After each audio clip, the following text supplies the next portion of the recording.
It says I don't know. comments. Oh, we'll see. We're live. Okay. Take off your shirt, Lee. Everyone wants to see it. Hey, all right. What's up, guys? Can you guys hear us? Say something, Jason.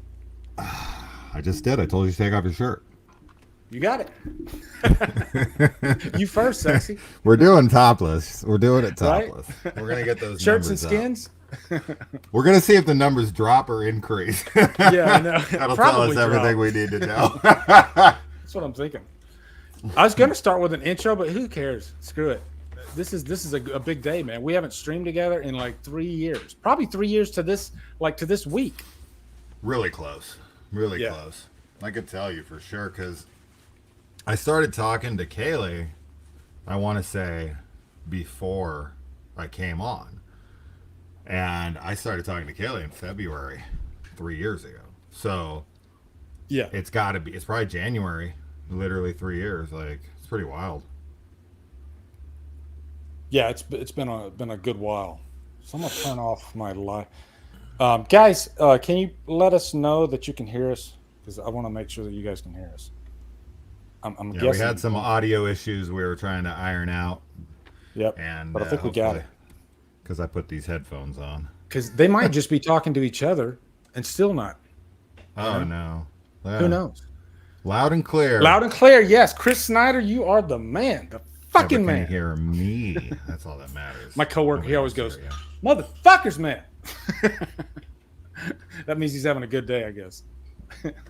Sounds like it. Let me say hi to the chat real quick. We got Aaron Click, Misty Womack, Ryan Underwood, Polly, Chester, Gory Tiger, Trina, Gene Whitcomb.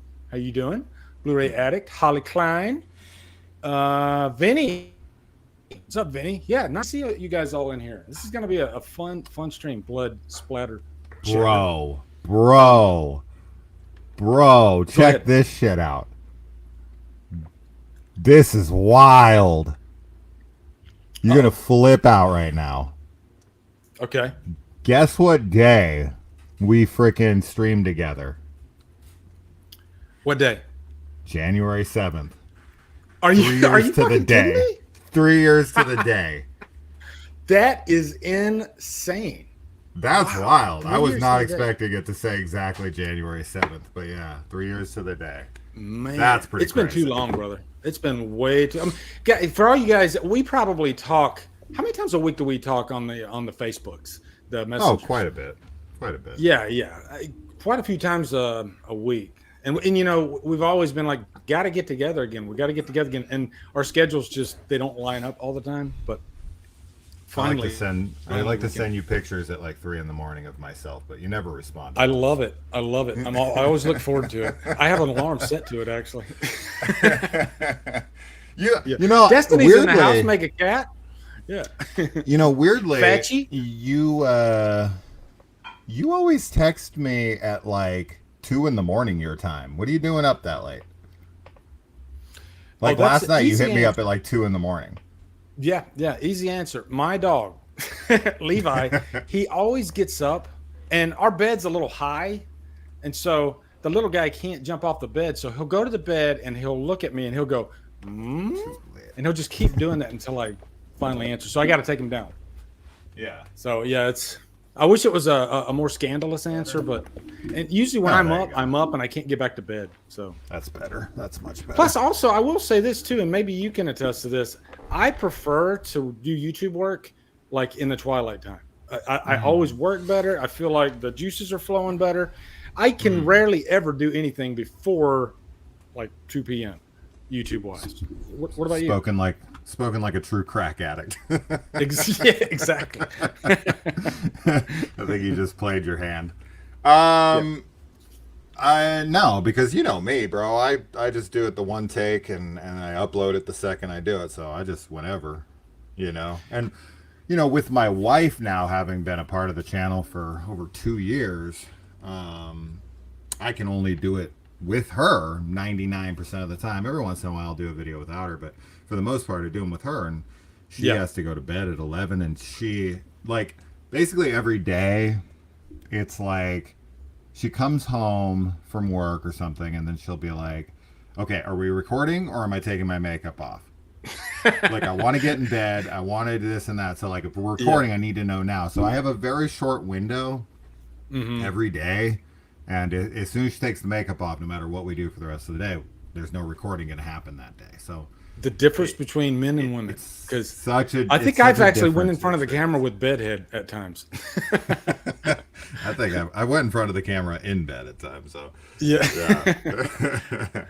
But it has to be a certain time of day. I don't really care about as much, a little bit how I look. You know, you got to like try to make yourself look decent, camera ready, I guess they call it. But I did that for your video today, but I usually just throw on like a hat and whatever. For those of you in the chat that aren't familiar with Jason, Sinister Cinema Reviews, definitely check out his channel. We've been friends for, maybe 7 years now, something like that. But I love Jason's style, and I'll admit this, and I'm not like sucking up to him or anything. You are the one YouTuber that I put on when I go to work, because your style is just so laid back and it just feels conversational. And usually your videos are going to be at least 15 minutes long. And that's about how long my trip to work is. So I'm like, maybe your voice is soothing. I don't know what it is, but I'm like, I just want, like, especially when you drop a new release review, I'm like, oh shit, here we go. Boom. And then I drive to work, and you and Kaylee are talking. By the way, I had a question for you about Kaylee. Yeah.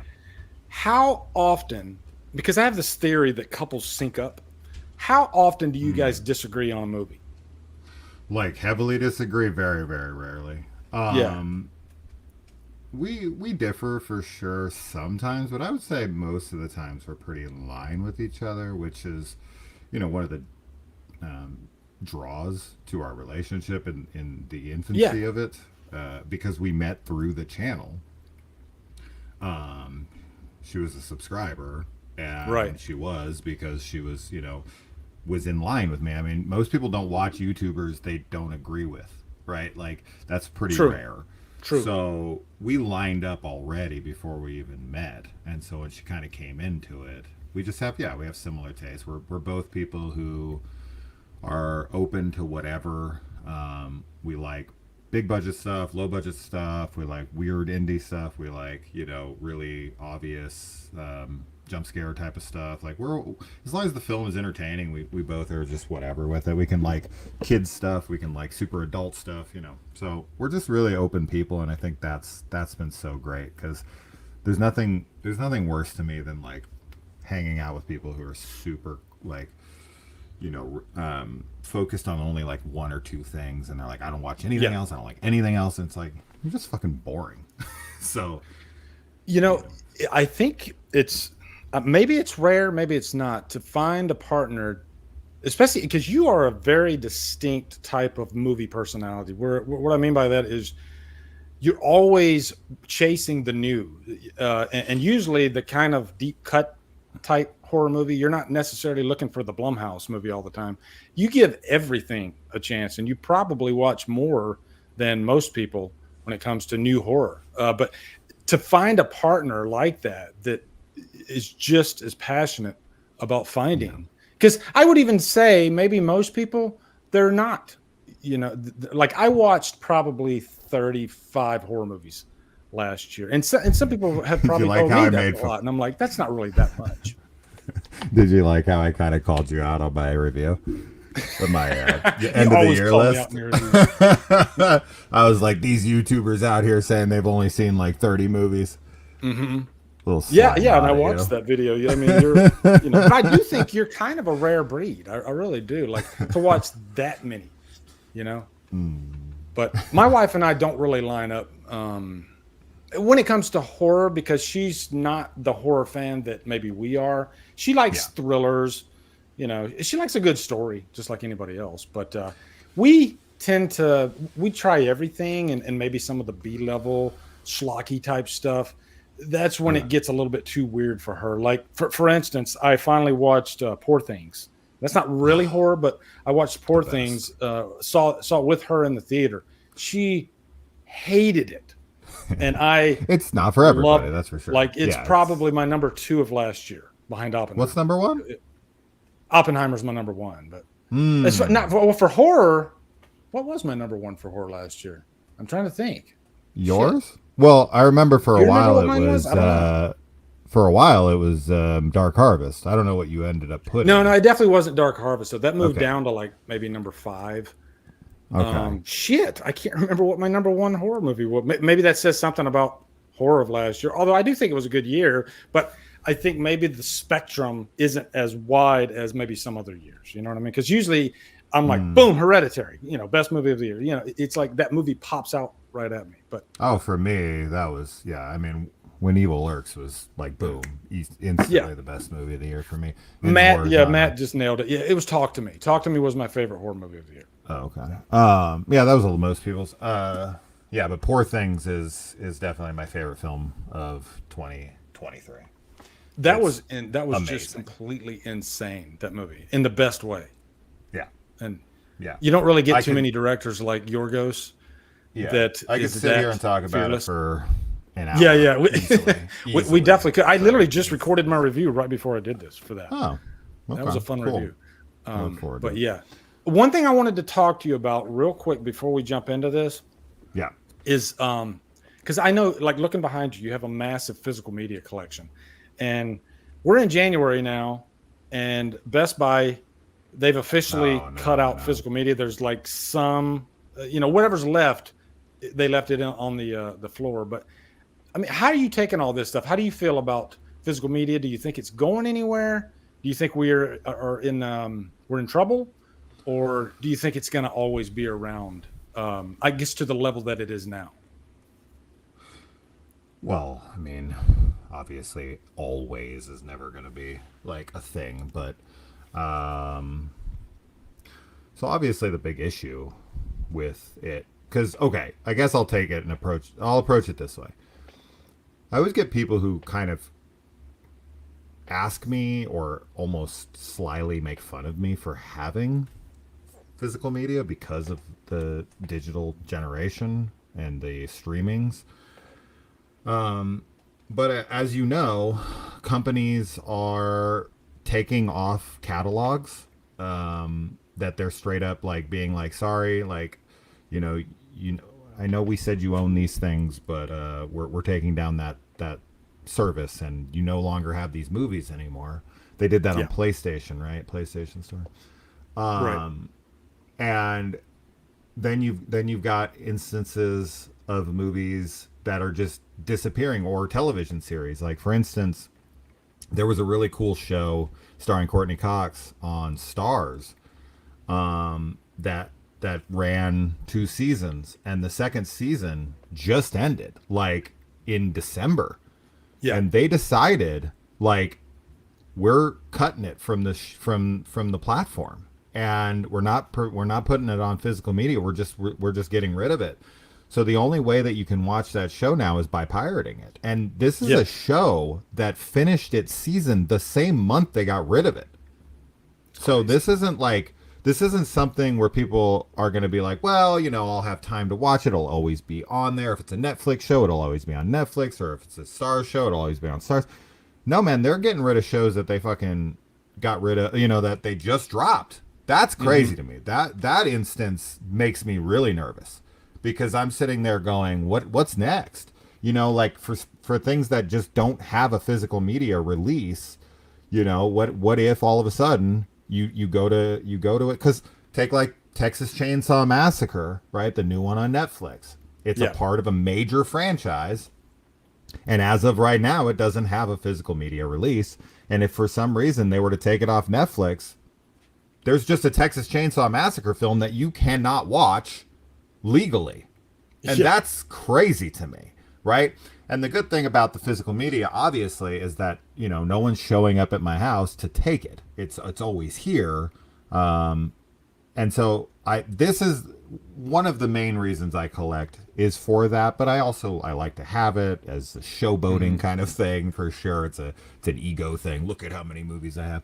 But I do fear that certain films and certain shows and stuff are just going to start vanishing, you know? Because like there's some weird shit going on right now. Even like with Netflix, they just dropped a movie called The Rope Curse 3, And they also have the Rope Curse 2 on Netflix as well.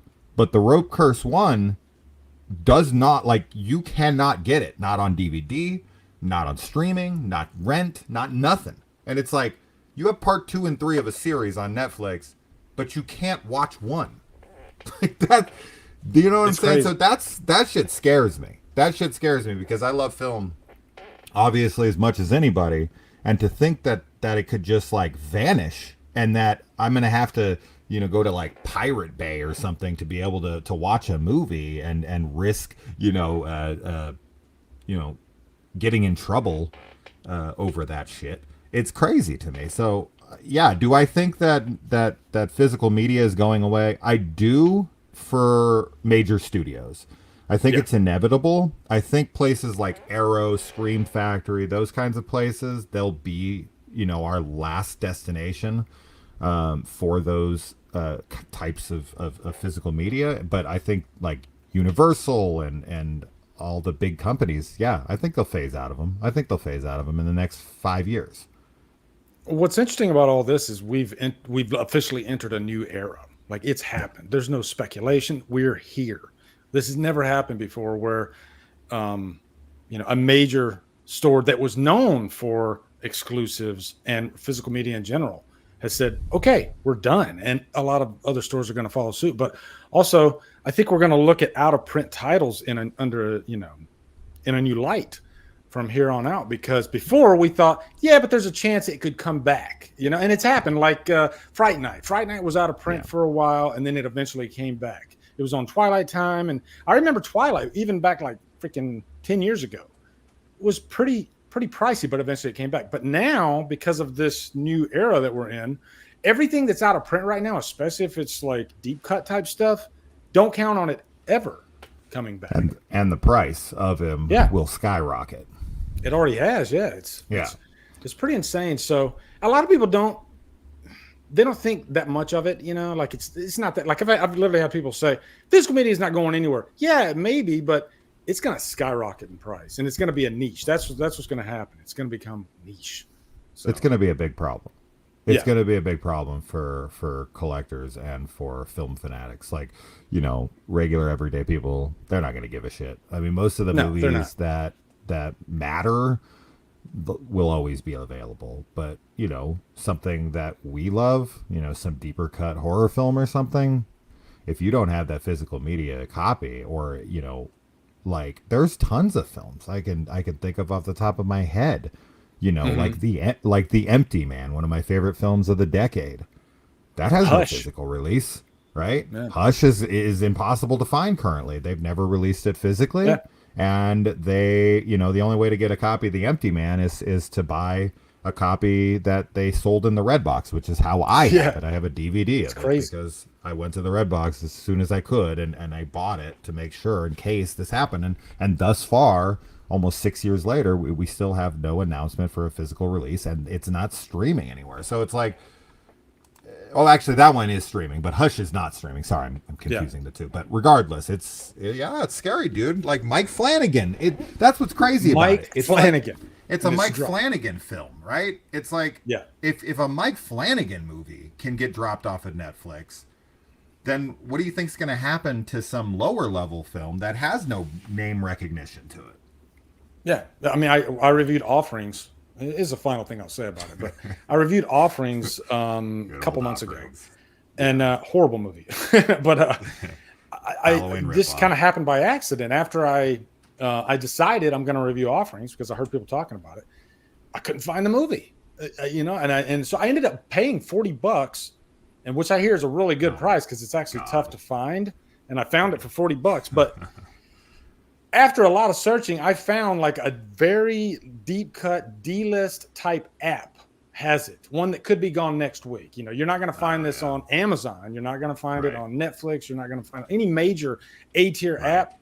You're not going to find Offerings. And there's probably a lot of movies like that. So it's one of those, I think that's the one thing that really opened my eyes to the whole deal. It's like one of those Roku apps that's like, Horathon. Or shit like that. That's like, there's like 5 movies on there, and they're all public domain. Yeah, I think it was called like Fear Net or Fear something. I can't remember the name of the app. So now you said there was a trailer that you wanted me to look at before we get started. Let's watch that. Let's watch that. Okay, let me set the stage here. Okay. What's the name of the movie? While you talk. Long Legs, all one word. So now you're not going to see anything in this that's going to make it like appear this way, but okay, this is the creepiest trailer I've seen like in a long time. A lot of you are going to be like, that's nothing. Yeah. But this is like internet horror at its absolute finest. And this is like, where this reminds me of almost like the marketing for Smile. Remember when people were just walking around, or like they were finding people in the audiences at like a fucking, like at a baseball game, and there was just a girl smiling behind the pitcher for like 3 straight hours. Yeah. That was like the greatest marketing in forever. Yeah, Smile has a really phenomenal trailer.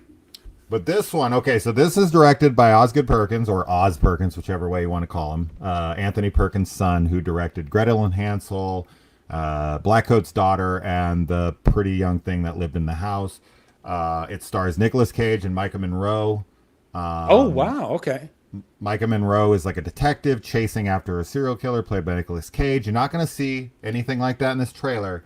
But this trailer, you got to turn the audio up and just look at the screen. Okay. That's all I'm going to say. So let's just do it. This is the coolest trailer I've seen in a while. And now this is catapulted into my top 5 most excited anticipated films of the year. All right, here we go. 3, 2, 1, play. Silas was here. This is going to end up being like a skin and a ring for some people, I bet, this trailer, but I don't give a shit. And I hated that movie, by the way. Yeah. As long as you have feelings for it. But this is amazing. Good Trouble. New episodes Right, Wednesdays. Stream on Hulu. It's all right. Okay, here we go. Listen. 911, what's your emergency? It's my daughter.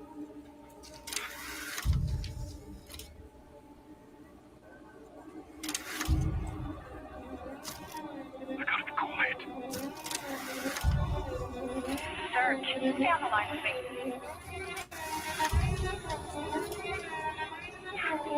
It's not my daughter.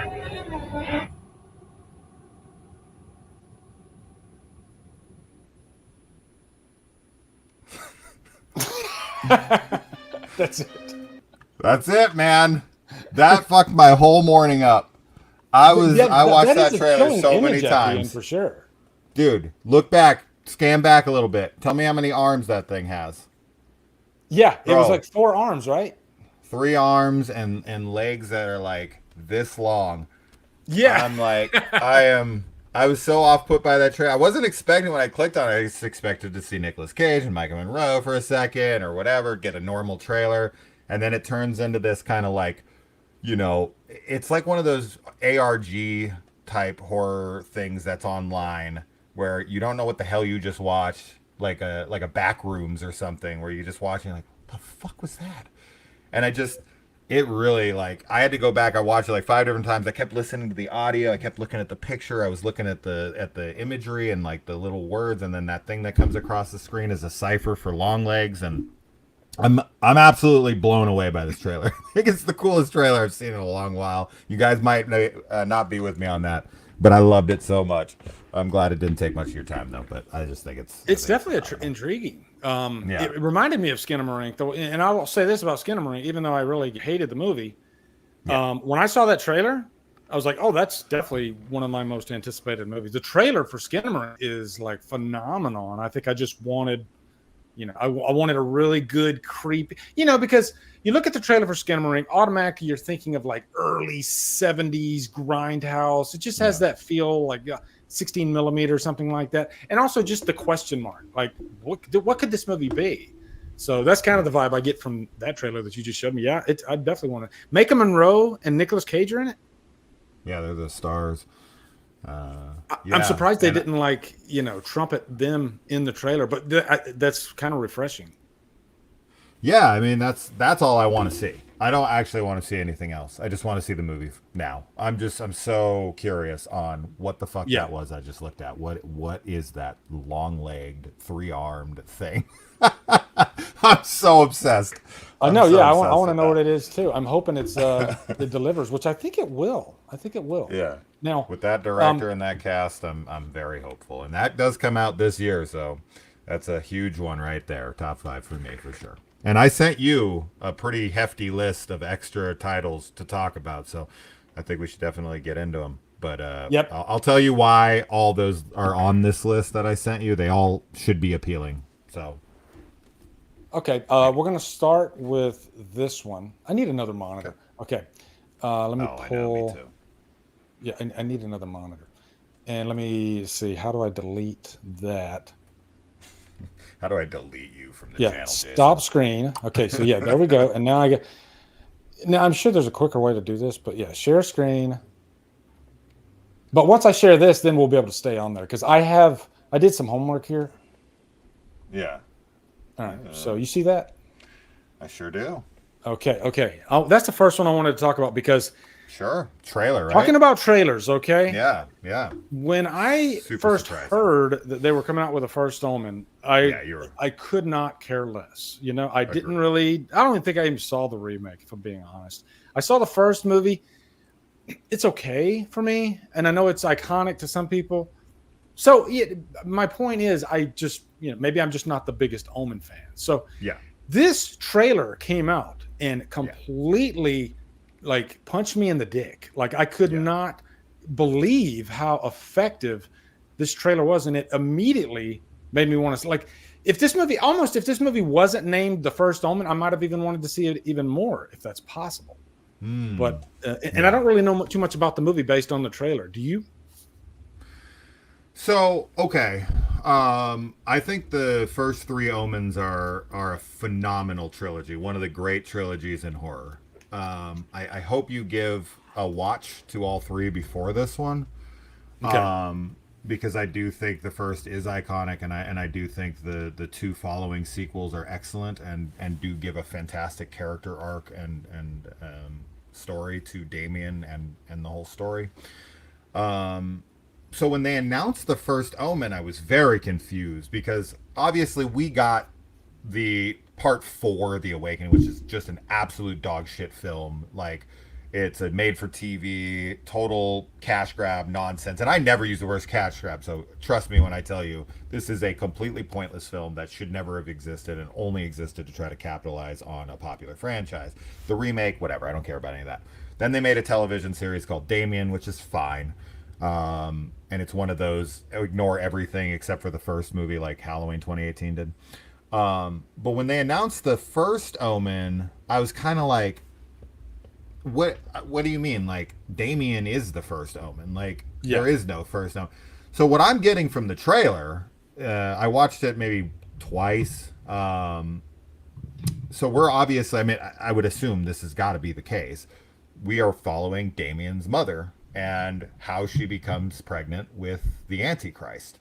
And everything leading up to his birth, which is, I didn't know what to expect from the trailer and like from the story, but as soon as I realized that's probably what they were doing, I was like, oh, I'm completely in on this. Like, I am super curious on like how she got to that hospital, how she ended up losing the baby, how how Damien ended up with, the family that he ends up with. So this has me super intrigued. I thought the trailer is fantastic. The girl who plays the main character is from a M. Night Shyamalan show called Servant, which I was a big fan of. So it's really cool to see her. And I just thought the trailer was so well done. Like, it's so artistic. Because this is that kind of movie where you absolutely immediately think, oh, this is just a like product and they're putting it out for name recognition, which is sort of what they're doing. But typically movies like this have very stock basic trailers. You watch it, you have no interest. You're like, okay, that's exactly what I expected. And this one like shocks you. And I think all of us were very surprised by this one because it looks like an A24 trailer. Yeah, right. It totally That's doesn't look like. like. My God, like that looks like the next A24 and usually A24 does really well with possession type movies. You know, Sure, it seems like the major like like Blumhouse and all those. I don't know, they just kind of come across as stock, I guess, most of those. Even like Night Swim, which I thought was fine. Yeah, fine. Fine. But, Yeah. but oh my God. There were people, you would think that they just made like the worst movie ever made out of Night Swim. And I'm like, did we see the Happens same with movie? every- Because yeah. I've seen this movie 9,000 times. And Yeah. you know, I've seen Slender Man was far worse than Night Swim, you know? Oh, I can give you some titles that are worse. Yeah, exactly. I mean, you seen that many movies? It's I not watched- that bad. It's a I solid watched 3 out of trash. 5. Yeah, that's fair. Yeah, I think that's what I gave it. 3. Yeah. I mean, Yep. yeah, I'm not a fan of those types of movies, but I'm not. It's like I watch it and the movie ends and I just kind of go, okay, Yeah. yeah, that was fine. Like I got through it. I was never bored. I was never. I was just kind of there. I was entertained just enough to walk out of there going, I don't want a refund. I just, I didn't just want to refund. exists. It's My fine. nachos I've never were asked for a fucking refund delicious. in my life, just so everyone knows. But you know, have you ever asked for a refund for a movie? I think I have. I can't remember which movie it was, but that it's would not be because the good to movie's hear. bad. It's usually just because there's some kind of technical issue or something like that. Oh, 'Cause sure. I don't usually go out of my way to call. You know, I'm not a Karen, so I don't really go out of my way to like make a stink. You know. You know what? You know what happened to me though. I do remember this really well. I was probably I don't know when the movie came out. I was probably in my teens, but I went to see Armageddon. That came out in what? Armageddon. When did Armageddon come out? 97, 98. I think it was 98. Am I right? Haven't art there. 98, yeah. Yep, So I was 98. 16. I was in the theater, and there's the scene where like Bruce Willis is on the asteroid and he's about to press the button, and you know whether it's going to hit the Earth or not, right? That last minute, and literally right as the second where he's going to make that decision on if the shit's going to hit the Earth or not, fucking theater completely goes black because there was a storm raging outside. And so like everyone came in with flashlights and we were like, what's going on? What's going on? Because we were all like tense from like, oh my God, is the world gonna end? Is the world gonna end? And everything shut down. A bunch of people came in with flashlights and they're like, hey everybody, just want to let you know. And we're like, oh shit, it's like they're bomb dropping or something. We were so scared. And we all got refunds and everything for the movie. And they were like, come back later. So we never got to see the end because the power was out in the whole city.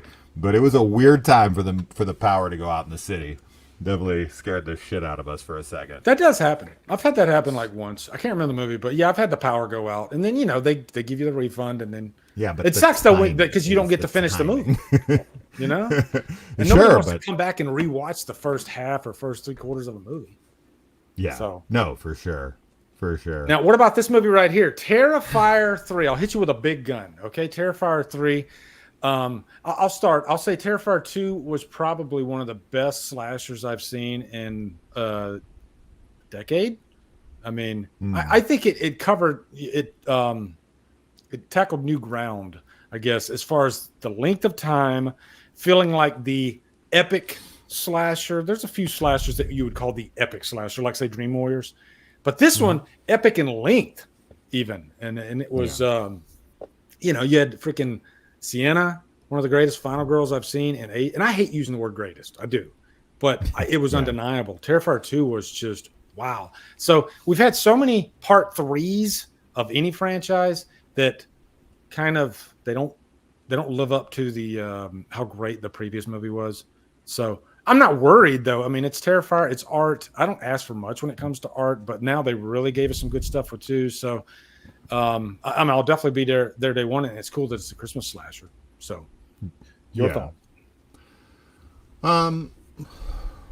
I feel like this film has film series has kind of got like a cult following, almost like political parties at this point, where people are so obsessed with this fucking shit that if you say a single negative word about it, they're like gonna freak out on you.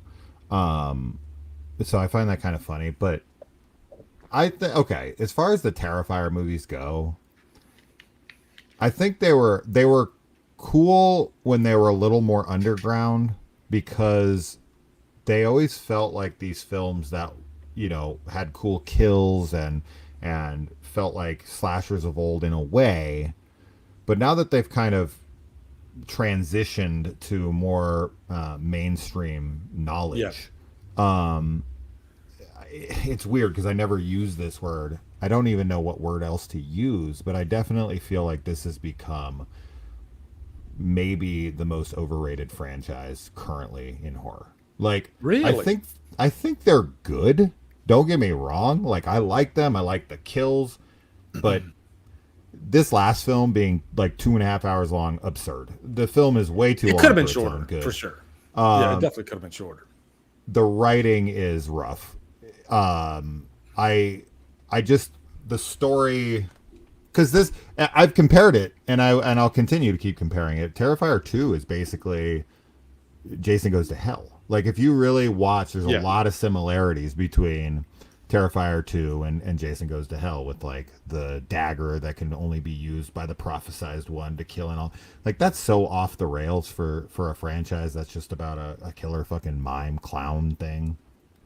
But where this one got it cutting right, people though, up. I mean, because it is similar to Jason Goes to Hell, is that he didn't have to go from body to body. He stayed art the entire time, and they just kind of built around that. Sure. I liked how they had the supernatural thing. But one thing that's cool about this too is, like, the first one feels like, it belongs to underground horror. It was for those fans, and this one, I don't think they intended for it to get as big as it did. But when I'm hearing like Richard from the Howard Stern show talking about this movie, and and people, they had to Everyone's keep talking putting about it it in now. theaters week after week because there was a demand to see it.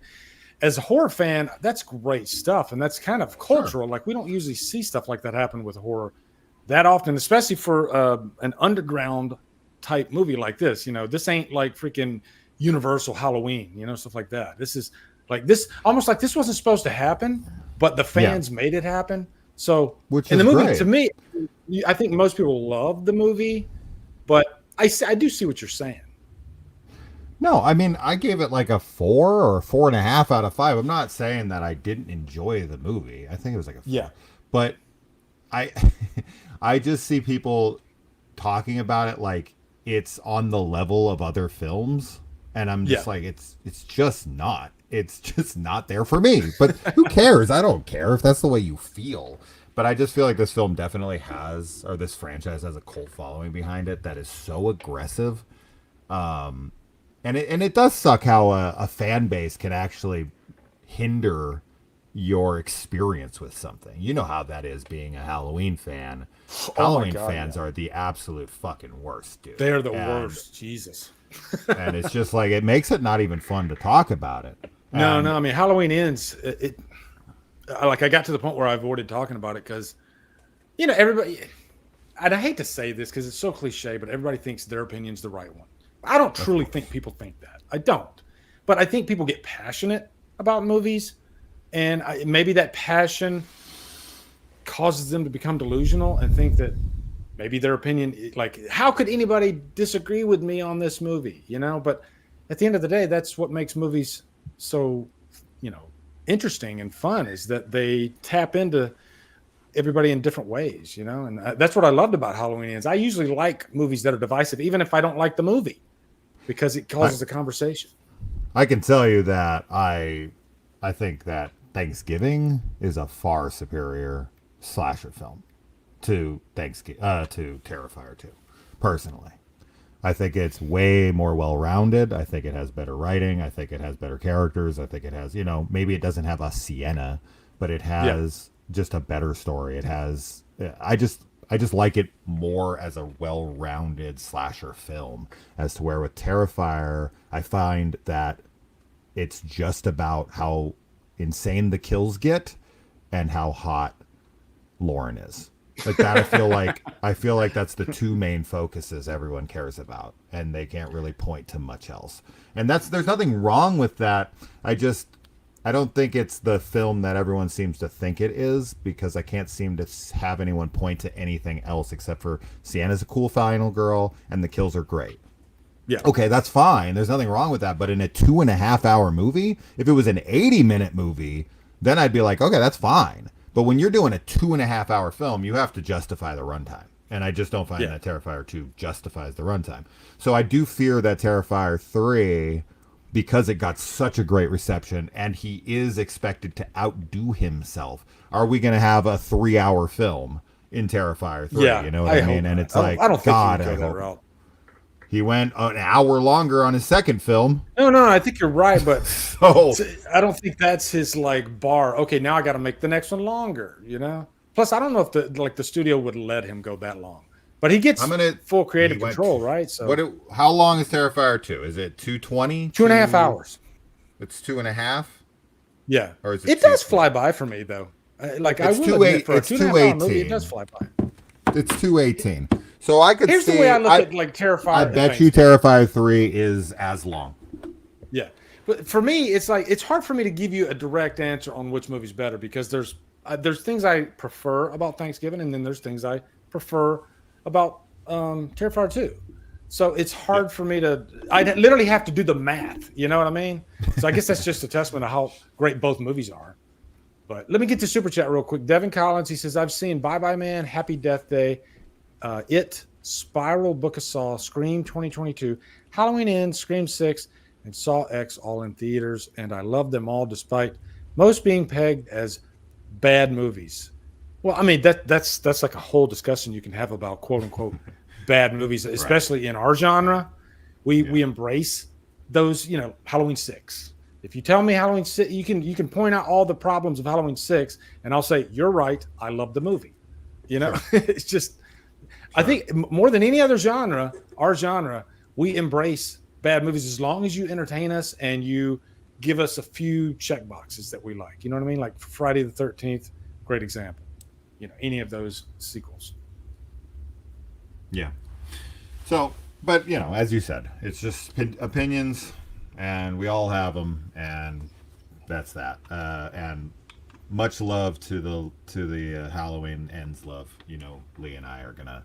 Oh yeah, we both. And you know what? To give you credit, that. You were one of the people that were like so passionate about the first Terrifier. I remember when it first came out. I think you were one of the first reviews I saw for it, and you were just like loving it, singing praises. So that's how honest you are.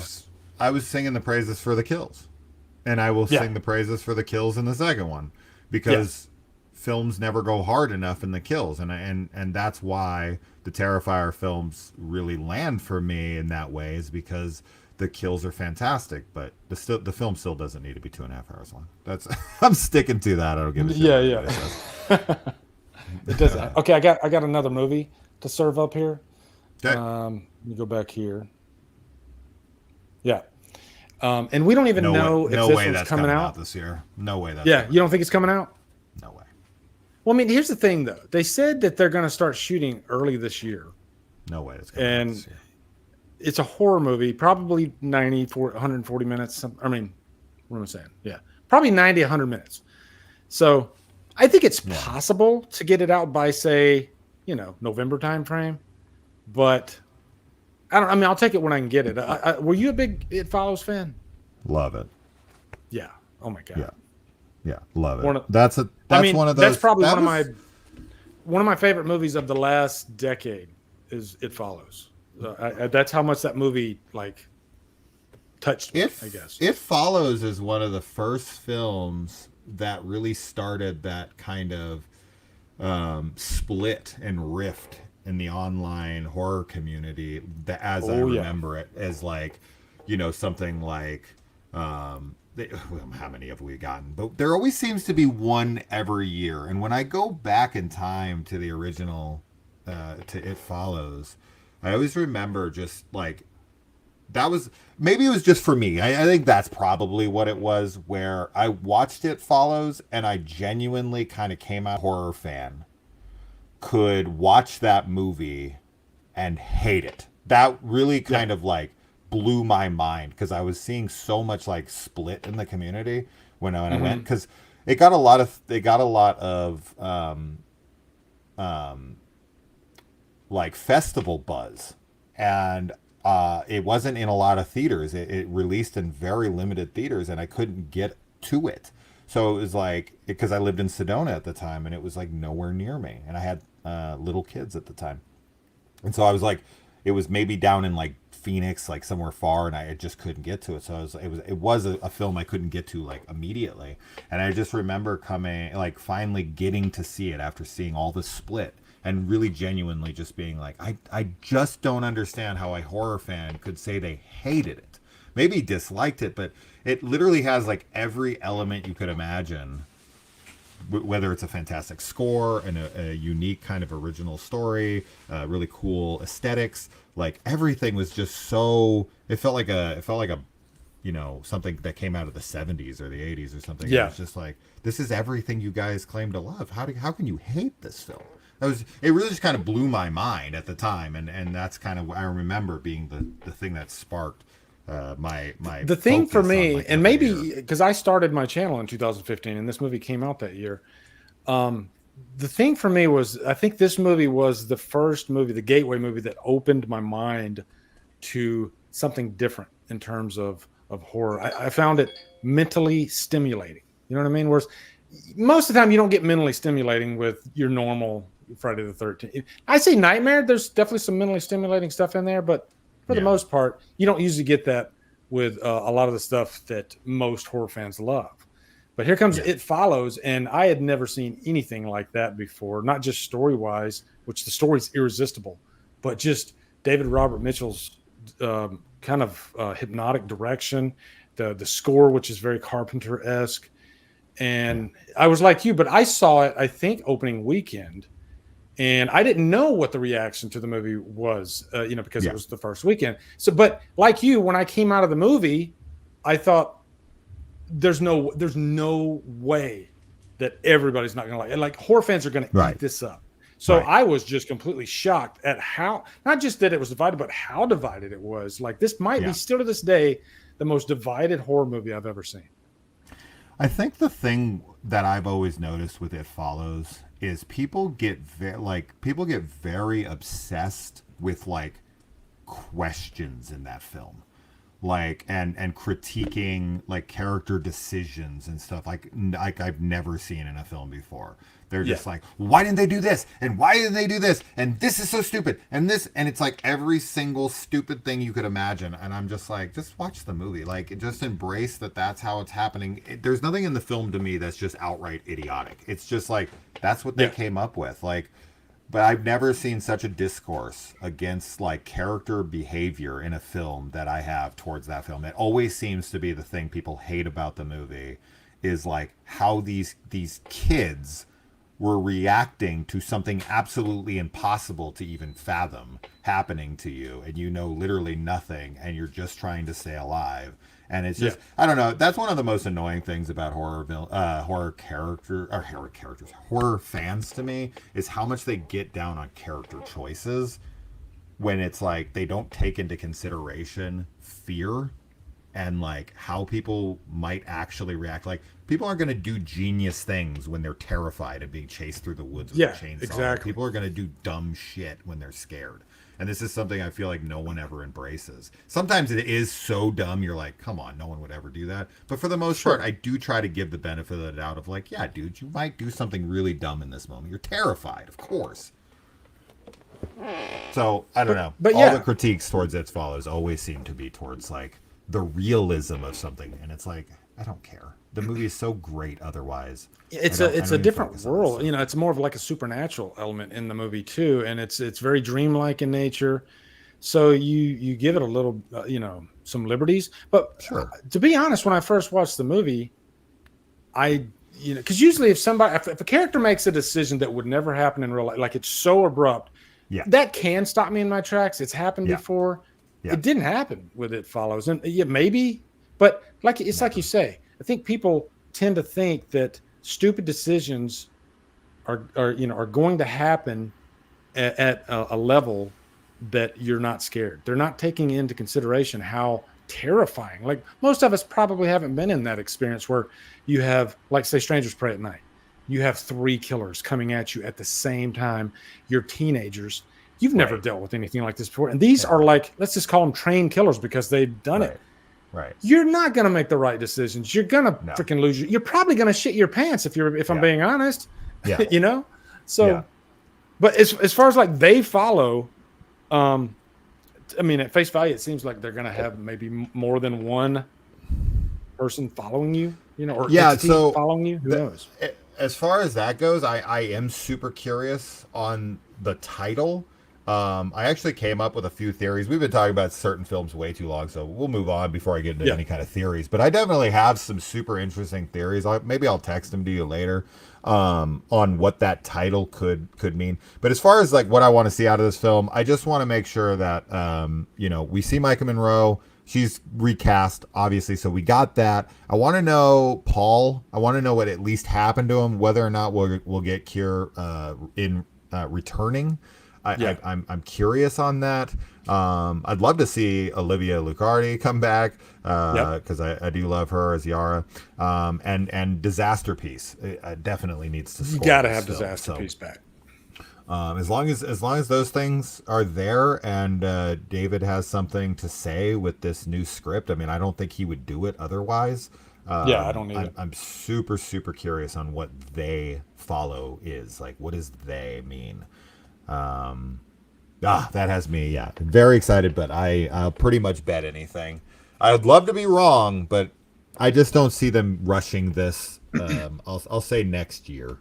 It's a premise that begs for a sequel, though. Like, I immediately thought that when I saw the movie. I was like, I guarantee you one day they're probably gonna make a sequel to this just because of like look at Megan, right? Megan 2.0 that got a 2025 release, and that's Blumhouse, and they love to push those things out quick. So, let me get the super chat real quick. Davey Deathray, he says, love seeing you guys on here together. What do you both want to see in the Evil Dead franchise next? See it in the past, another part of the world. Because I'm not the biggest diehard Evil Dead fan. I kind of take them as they come. And the last two movies I have actually adored. So I think going forward, I think they should keep with that vibe because I don't think you can recast Ash. And I hate to say it, but I think that character, Bruce Campbell wise, has kind of run its course. I could be wrong, but on TV, maybe the small screen, you could still have more, but on the big screen, I like these last two movies and taking it outside of the Ash world. And don't get me wrong, I love Ash, but so far what they've served up, I think, has been really great and different enough because I love this last movie that it was in a high rise, so maybe that's your answer is like maybe in the next movie, maybe pick another destination, or do you put it back in the cabin? I don't know. No. What do you think? So I think they kind of teased where they might be heading. We'll see if they do go in this direction, because as a massive Evil Dead fan, they did set up the fact that all three universes are set in the same universe because they talked about the three different Necronomicons, and we did see a different Necronomicon in the first original trilogy as opposed to, the one in the remake, which isn't really a remake, then Evil Dead Rise. So those are the three different books that each one of those characters has, and to see where all three of these have ended, where Ash versus Evil Dead ended, where Evil Dead ended, and where Evil Dead Rise ended, my ideal for, the next movie would be for Jane Levy's character from the remake and the main girl who survived at the end of the Evil Dead Rise, and Ash meeting up for a big crossover thing, because I don't know if you watched Ash versus Evil Dead, but where that ends, that's like the Deadite War has started. And to get all three of them together for that war and have them meet up for like one big final battle, that's like a dream come true. I would love to see, because Ash just like teaming up with two hot chicks, he would obviously he'd be all about that. So it's like the perfect freaking idea just to get everyone together for one big last hoorah. The potential of that franchise, because it spans centuries. So you could literally keep making movies out of Evil Dead if you wanted to. Like David Thorson says in there, you could do something in the 80s. I think but recently, like Jane Levy, she took a picture with the current cast. So who knows? Yeah. Maybe we could see Jane Levy again. Well, time travel is a thing in Evil Dead. It's already been It is. established in Army of Darkness, and it was once again established at the end, and also within Ash versus the Evil Dead. So, time travel is on the table. So, even though Ash is in the future in the end of Ash versus Evil Dead, sorry for the spoilers, he could absolutely come back to this time period with Jane Levy and the other chick. And do a team up thing. So that's what I want, but I'll take anything. Evil Dead has never let me down in any way, shape, or form. So bring it on. Yep. Okay. Next one, and I think I'm serving up the big guns first. I love the previous two Strangers movies, but this one, you could have given me one movie and I'd be on board. But I'm so intrigued at the idea of 3 Strangers movies. Because I'm thinking like Fear Street, they did like 3 Fear Street movies a couple years ago. So do they have a full idea? Well, obviously I think they do if they have release dates for all 3 of them, I'm guessing. So, but I guess my question is, are all 3 of the movies going to connect, or could they be like Fear Street and be in different like time periods? Who knows? But I'm definitely down for more Strangers. My initial response to seeing that they're making 3 films, just because it felt like the obvious thing to me, is that each film would focus on the backstory or very heavily focus on one of the killers per film. I saw somebody in the comments mention that one too.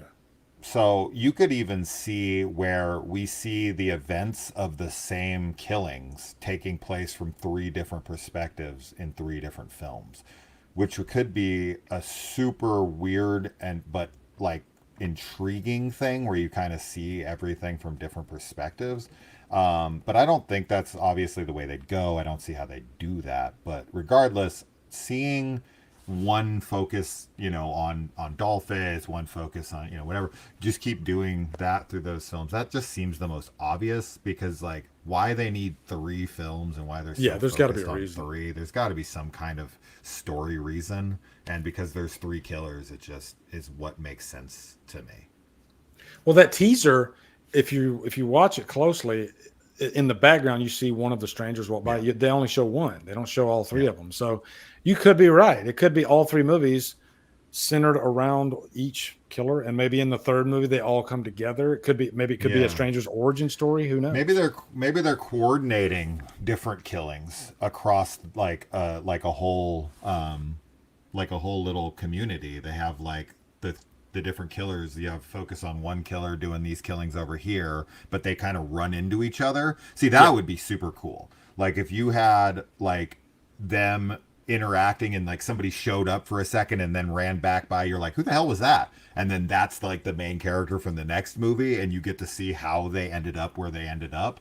And then you see like them interacting where like they keep coming across different things, and then they get explored in the 2nd and then the 3rd film. That would be super, super intriguing. I highly doubt we're going to get that level of writing in these, but you never know. Well, I think the studio felt confident enough in it to allow 3 movies, because usually you could have a filmmaker say, hey, I got a vision for a trilogy. Okay, but let's pump the brakes. Let's just do one movie, see how that does, Exorcist Believer, and see if we want to go forward. So maybe it's a budget thing. Maybe the budget wasn't that big anyway to do 3 movies, and they were like, you know what? Screw it. Let's go for it, see what happens. As far as I've been able to tell, they did it like Lord of the Rings style, where they filmed all 3 at the same time. So if that's the case, it would make sense that they all interconnect as they were filming it all at once, with all the, everybody being on set, being able to look exactly the same. It would cut down on the budget of trying to, like Saw does, where they have to recreate the bathroom every single film, and it costs money. It's like, just might as well shoot all 3 at once and use the set one time, and have everyone who's on set just film their parts for each film as they continue. So I think I like that idea of all 3 of them connecting and being, maybe the same night or the same week or whatever. So we'll see. It's hella ambitious. Now let me serve this one up. Yeah, this is so freaking curious. It's exciting. And interesting. Yeah, it's exciting that pretty much one of us. Yeah. A YouTube movie reviewer is Yeah. making a movie at this scale that has pretty much, I think, most of the diehard horror community. I mean, I don't want to say excited, even though I'm really excited, but at least aware that this movie's coming out. And hell, maybe there's quite a few that don't know that Chris Stuckman is a movie reviewer. I mean, I can tell you right now, and I don't know if Stuckman was any kind of influence for you, but I remember back in 2012 when I first really started like looking at YouTube, you know, and I was just in a freaking tent in Afghanistan, bored out of my mind, and I was like, oh, there's freaking, you can actually do movie reviews on YouTube. That's cool. And the first two I saw, like most people, are Jeremy Jahns and Chris Stuckman, and to see where he started. Yeah. And to see the evolution to where he is now is hella inspiring. Even if this movie comes out and it's horrible. And I say this all the time because I've had people get on to me for shitting on movies recently. Maybe because it's Chris Stuckman, because he decided not to and I'm not knocking him. He made that choice because of the field that he's jumping into. Everybody has the right to do what they want to do. But don't shit, and I'm not saying he is. I'm saying the fans are, the viewers are. Don't shit on other reviewers because they want to shit on movies. Because I hate to use the word shit on movies, but I think as a director, it's feedback. You know, and do you want everything said about your movie to be only positive, or do you want honest critique? You know, and that could be negative critique. So that's a different conversation. But I'm just really, it's cool to see him putting out a movie like this that, I don't know, it kind of looks like a maybe a Blair Witch Project type deal. I don't know. Have you been following the coverage on this one? Yeah, I see when he posts updates. I think he is This is a risky endeavor because it is. Obviously he is gonna be critiqued to high heaven for who he is. And you can see he's already kind of playing damage control to a degree by not reviewing movies he doesn't like anymore, which I totally understand and respect and everything. But he knows what he's doing with that. It's like he doesn't want to be seen as a critiquer anymore. It's only like, I only want to talk about. But, you know, that also came from a place of like, now I see how hard films are to make. And now I want to shut the hell up because, you know, nobody sets out to make a bad movie, that kind of old adage. But yeah, he has a tremendous amount of pressure on him currently. More pressure than most most first-time filmmakers because they don't have a fan base, on another avenue. If Roger Ebert made a film, I know he wrote some scripts back in the day that got made into films, but I think it was before he was like a big, well-known movie reviewer. But yeah, Stuckman's definitely, he needs to put out a pretty competent film or he is going to get shredded to the point where it could ruin his online, appearances. Like he could really look like an idiot. So Brandon brings up a good point there. Let's talk about criticism for a second.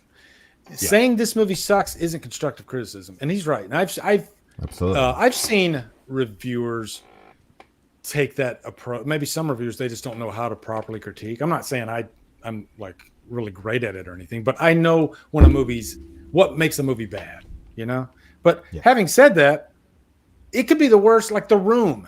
I've never made a movie before, so I have to give credit to the gargantuan act of actually making a movie. Even if it's a shitty movie, you should still be proud that you've actually managed a group of people to come together and actually make a film that could last forever.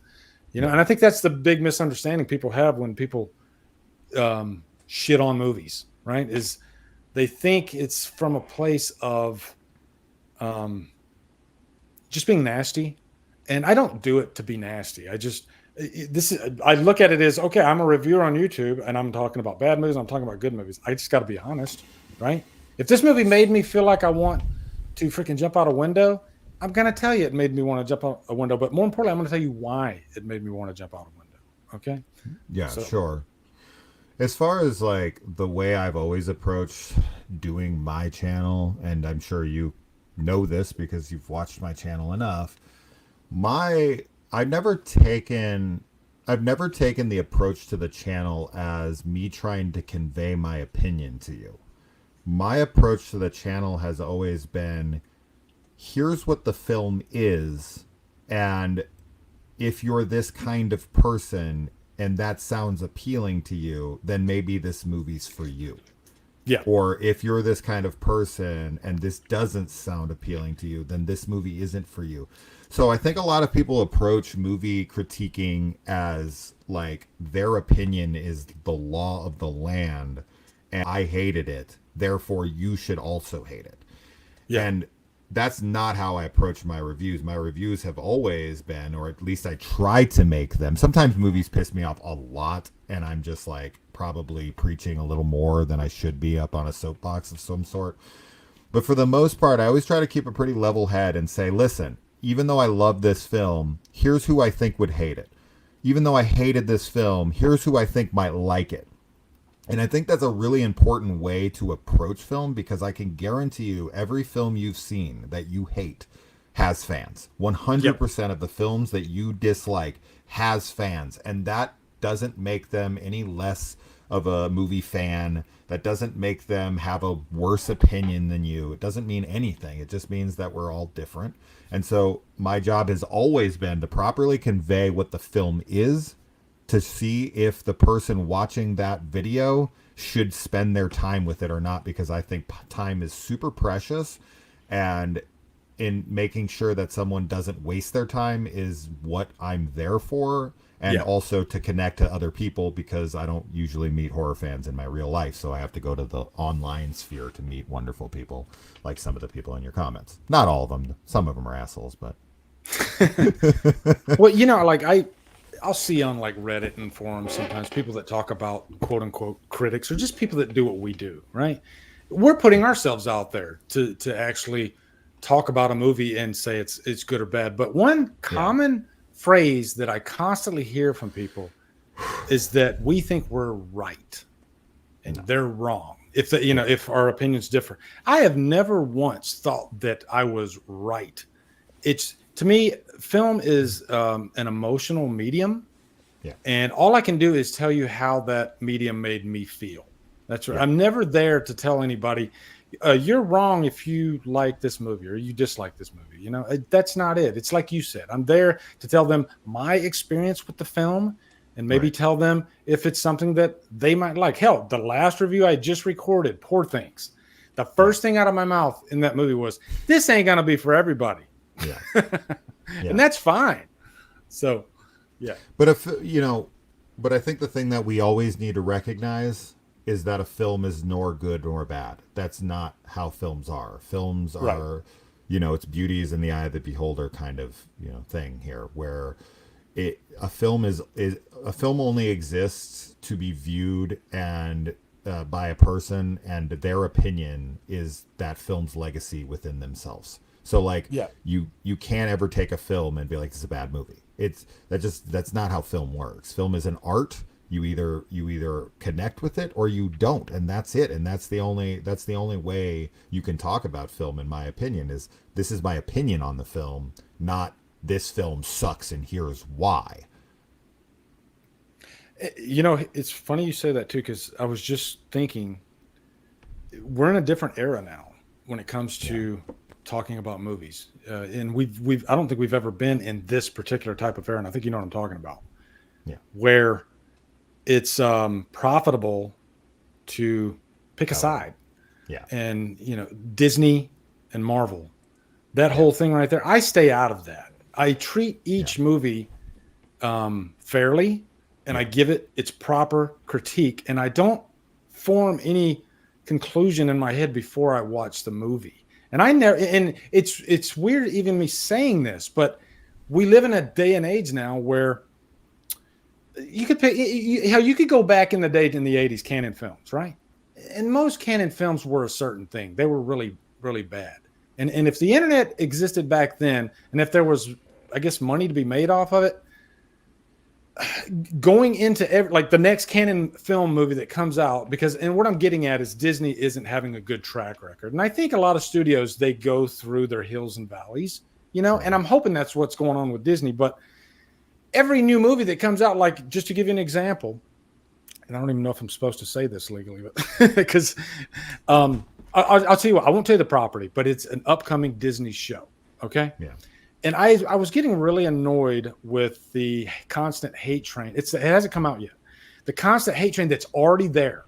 And the show has not, there was even like a leak of the show. And I think you might know what I'm talking about that came out.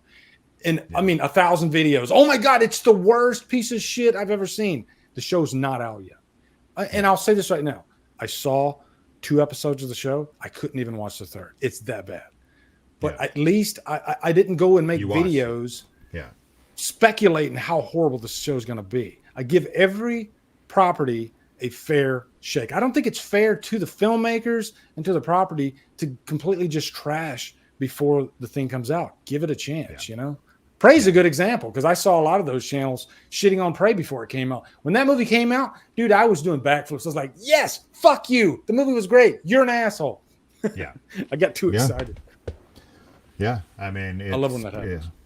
Negativity is definitely the most watched thing on YouTube for sure. Like when people come to movie reviews, they just are looking for people to agree with them, and most people come to find people who hated the films they hate, and that's just you know, the reality of it. And my channel has stayed smaller for you know, one of the reasons is that I suck, but also because I'm a pretty positive person for the most part, and I try to be very fair and open to everything. So I don't give in to that, and I refuse to change my opinion or my style or anything, because just that's why I want to do it. This is how I do it, and you know, if you don't like, I don't say this from a place of jealousy.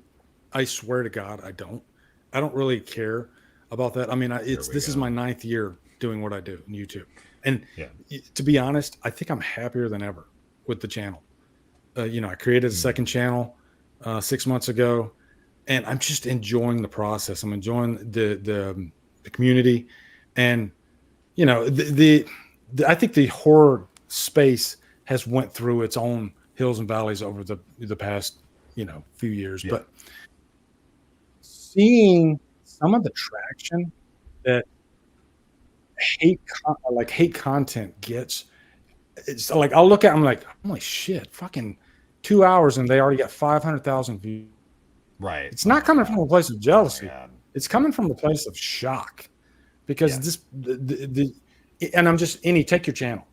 They literally all have the same exact format, and it's literally just taking trailer clips and repeating them over and over with a talking head behind it. And and here's the thing too, they're going to say exactly what you think they're going to say before you even click on the video. You're like, I already know exactly what they're going to say in this video. But for some reason, they have to click on it. It's crazy. Of course. So, anyway, on to the next one. On to the next. Oh my God. The big one. All right, here we go. Is this your number one? This is my number one. Hi, honey. Yeah, my number one too. I can't. What? X and Pearl. This is my daughter, Oliver. Hi, everybody. Oh, hold on. Let me see. Let me say hello. Hello, Oliver. How are you doing? I've seen you in pictures. You can't hear him. Barely. My earrings are gonna get Hey, ask Oliver, what movie is she looking forward to? Is there any movies that she's looking forward to this year? Is there any movies you're looking forward to this year, honey? You, Elliot, either? This is my daughter, Elliot. Come here, honey. question for you. Okay. That's beautiful. What's up? What? What's up, baby? Look at those beautiful girls. I need a red marker. You need a red marker? I don't have one. Well, look in your thing. Can you have Kayla help you bring that down? Your box up in your closet? That should have some kind of marker in it, right? Okay. Well, let me know. I love you, girls. Love you. Okay. Gotta get that red marker. Right. Or they're gonna draw on the walls. What? Oh, yeah, Maxine, number one, easily. Maxine, yeah. Sure. I'll let you go ahead. Yeah, I mean, I personally think this has the potential to be like my favorite horror trilogy of all time. Just because if I really look at, you know, horror films, you know, the franchises that currently exist, if I look at them structurally, if I look at them as like an overall arching storyline, and if I look at them as a complete like purposeful trilogy, there's not a lot of them. There's very, very few, to be honest. So it's not like it's a huge monumental achievement, but for them to be able to pull that off in such a short amount of time, releasing 2 films in 1 year and then another film maybe 2 years later. We still haven't got a release date, but I'm pretty confident it's coming out this year.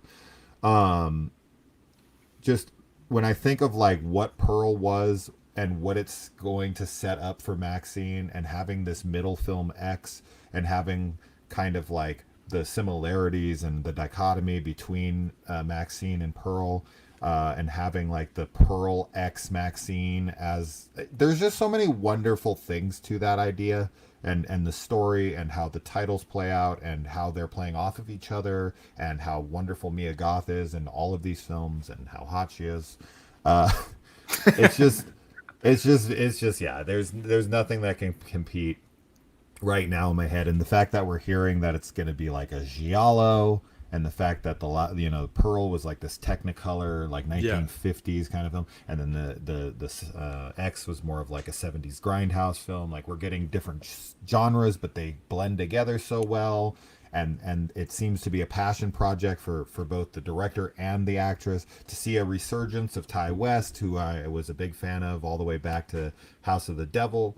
It's exciting in every way. This is the horror property, right? Like what Terrifier is kind of doing for a lot of people, Pearl and X is doing for me. It's that kind of indie underground thing that's become a little bit more mainstream. And when I called Terrifier 2 more mainstream now, and I saw some people commenting like, no, it's not. Yes, it is. When it got a fucking limited edition Best Buy Steelbook, I mean, I would pretty much say that's pretty goddamn mainstream. Compared to, some of the shit I'm watching, like Murder Size or something, these like nothing independent films that have no marketing and no anything. You can see like Art the Clown shows up in like 8 out of 10 like killer lists now, or like upcoming horror movie releases. Terrifier 3 is in like 99.9% of it's mainstream now, like it or not. But anyway, I couldn't be more excited for this film. Mia Goth is a goddess on this planet for horror and for cinema, and give me more always. Yes, please. Thank you. I just love that we have an actor the caliber of Mia Goth, and it seems like she is a horror fan, and it seems like she prefers this genre. I could be wrong, but I mean, she's up there with, like Anya Taylor-Joy. Pick your actress that's on another level as far as the craft. I mean, when you watch that performance at the end of Pearl, where she just goes into that monologue and the emotion that's just pouring out of her, I was just like, wow, this is Oscar worthy type stuff. And it's a shame that she won't get nominated for this, even though this is probably better than any nominee of that year. It's insane how good Mia Goth is. And this is the one movie, like every movie we've talked about up to this point, I'm not sure. I don't know if it's going to be great. There's a chance it could suck. This is the one movie that I feel like I already know it's going to be great. I feel like there's no way. Maxine is going to be amazing. I'm calling it right now. I'll be shocked if it's not. 100%. Yeah. 100%. Yeah, it looks amazing. This super chat real quick. I love the movie Life from 2017, Ryan Reynolds and Jake Gyllenhaal, and an alien film. It's good to me and scary. It's interesting that you mentioned that, because this is one of those movies that really kind of slid under the radar. Didn't even do that well at the box office, but man, was it effective. I can't remember the name of the alien that was in the movie, but I remember that there was all these rumors that it tied into Venom and Spider-Man and all that, because they used a clip from Spider-Man 3 in the trailer. I'm glad it wasn't, but man, the movie's very effective, and I don't hear people talk about it enough. And maybe that's because of the star power that it had in it. I don't know. Yeah, I mean, it had an incredible cast. Not only the two that were mentioned, but one of my favorite actresses, another actress that would be on that level of Mia Goth, Anya Taylor-Joy for me, Rebecca Ferguson. Yeah. She's fucking phenomenal as well. But I saw it in theaters. It's something that I'm definitely interested on a rewatch of, because I felt like the cast was all but wasted, because everyone gets like a very short amount of time. I remember a lot of like main characters, which is kind of great, honestly. So I might like it more on my second viewing. But I just remember being kind of upset that these big names that I kind of came to the film for died off so quickly or were eliminated from the story so fast. But I kind of love that now that I'm saying it, because that's something I loved about like Burn After Reading, what happened to like Brad Pitt character and stuff. Like I love when that kind of like shocking shit happens where you're like, oh, okay, so they're just dead now. Okay, there we go. We're back. What happened? I lost. I lost everybody for a second, for like maybe 10 seconds. Was everyone hearing me at least? Probably. I bet they were. It was probably on my end. Well, I can tell. I'll end on this. He might have made an okay movie. Daniel Espinosa might have made a good movie with Life, but he absolutely trumped it with his next masterpiece, which was, of course, the phenomenal Morbius. It's Morbin time, bro. Oh my God! Did that he was direct his Morbius? follow-up. That was his follow-up. Holy shit!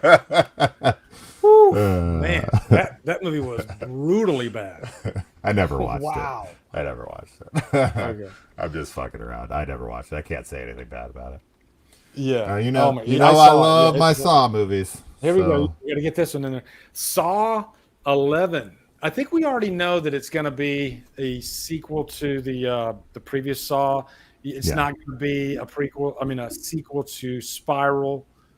That's confirmed. About the last Saw movie that came out was, I wasn't like the biggest diehard Saw fan, and I didn't even remember quite a few of them, but I really enjoyed the last one. But I mean, you're like a dyed-in-the-wool Saw fan, and you have your problems with that movie because of how I would say H2O it is.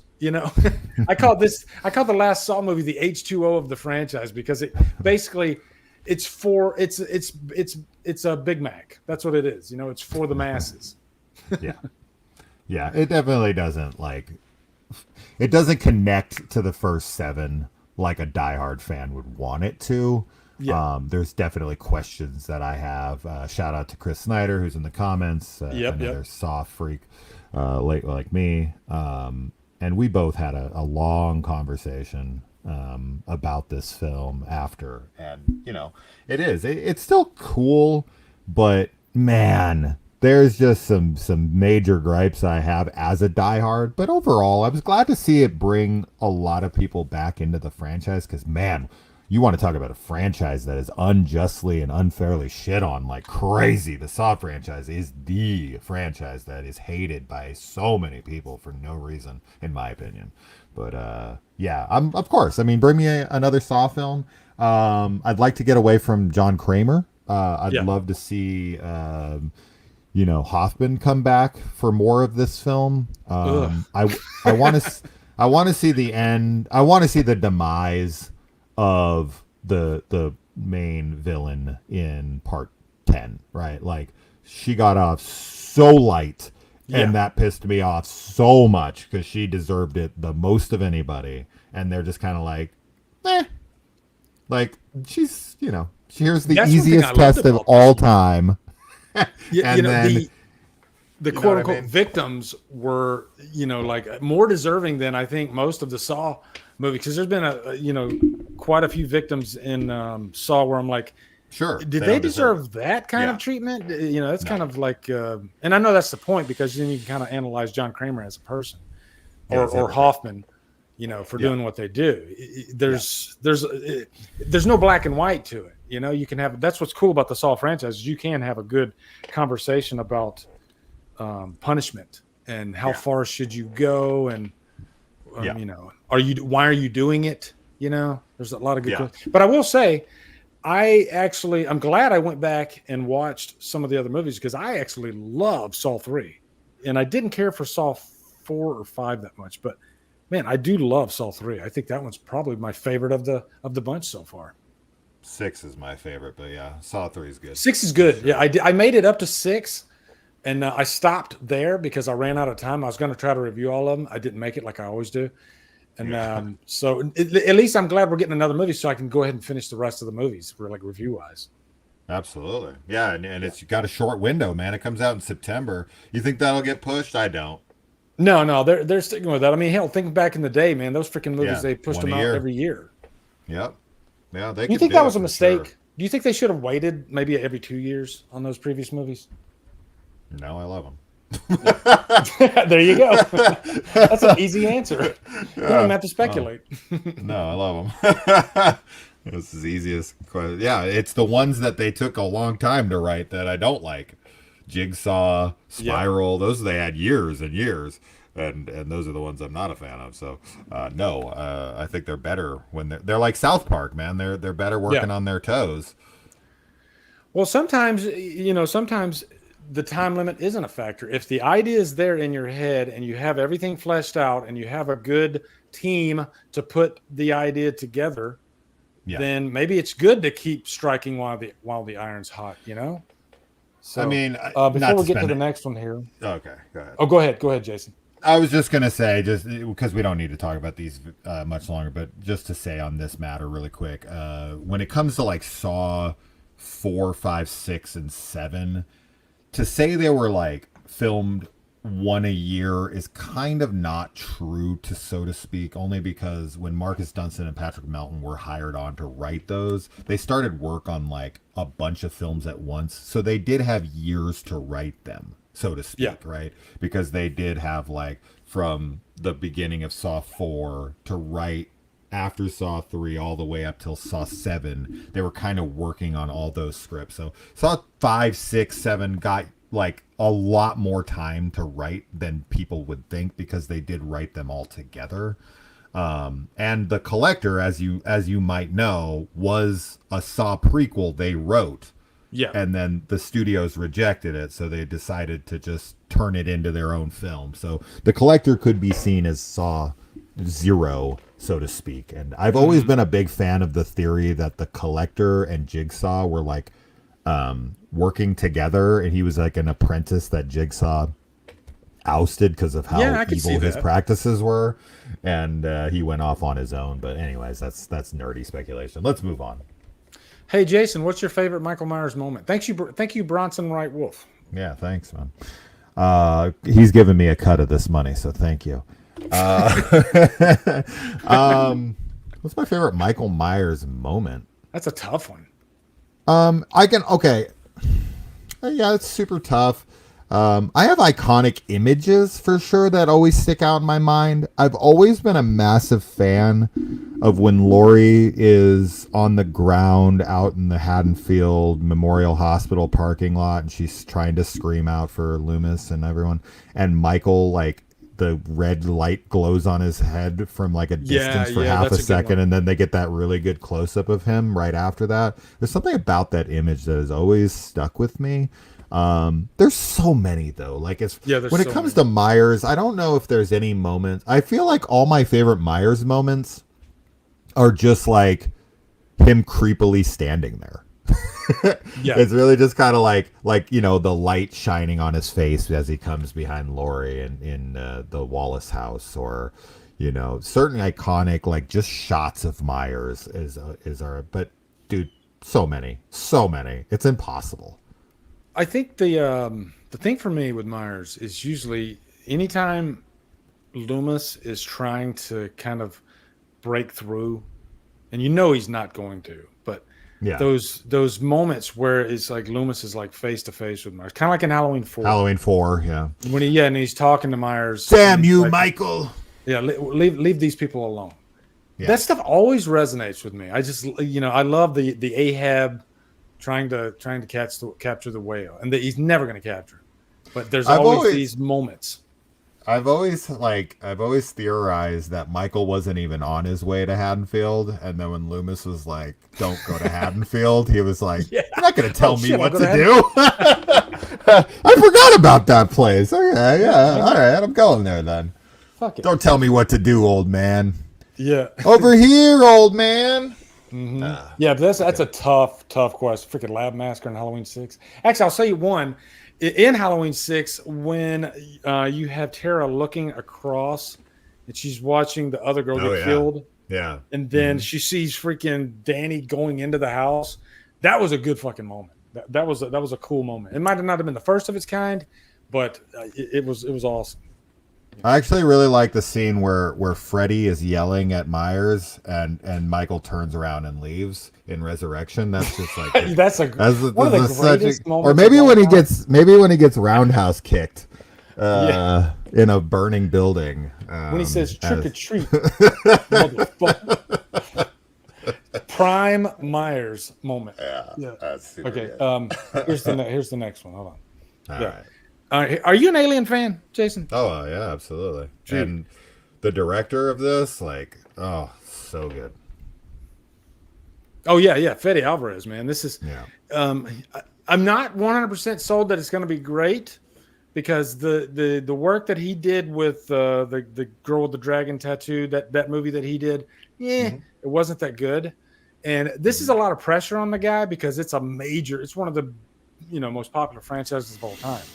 So he's got a lot of pressure on him, but I have faith that it's going to be really good.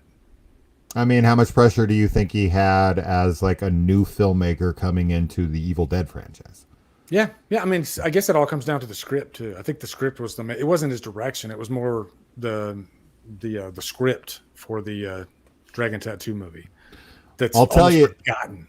Like, I'll tell you this. I'll tell you this for sure. This I'm 100% positive. This will be possibly the best looking Alien movie we'll ever watch, because he always has the most amazing cinematography in his films.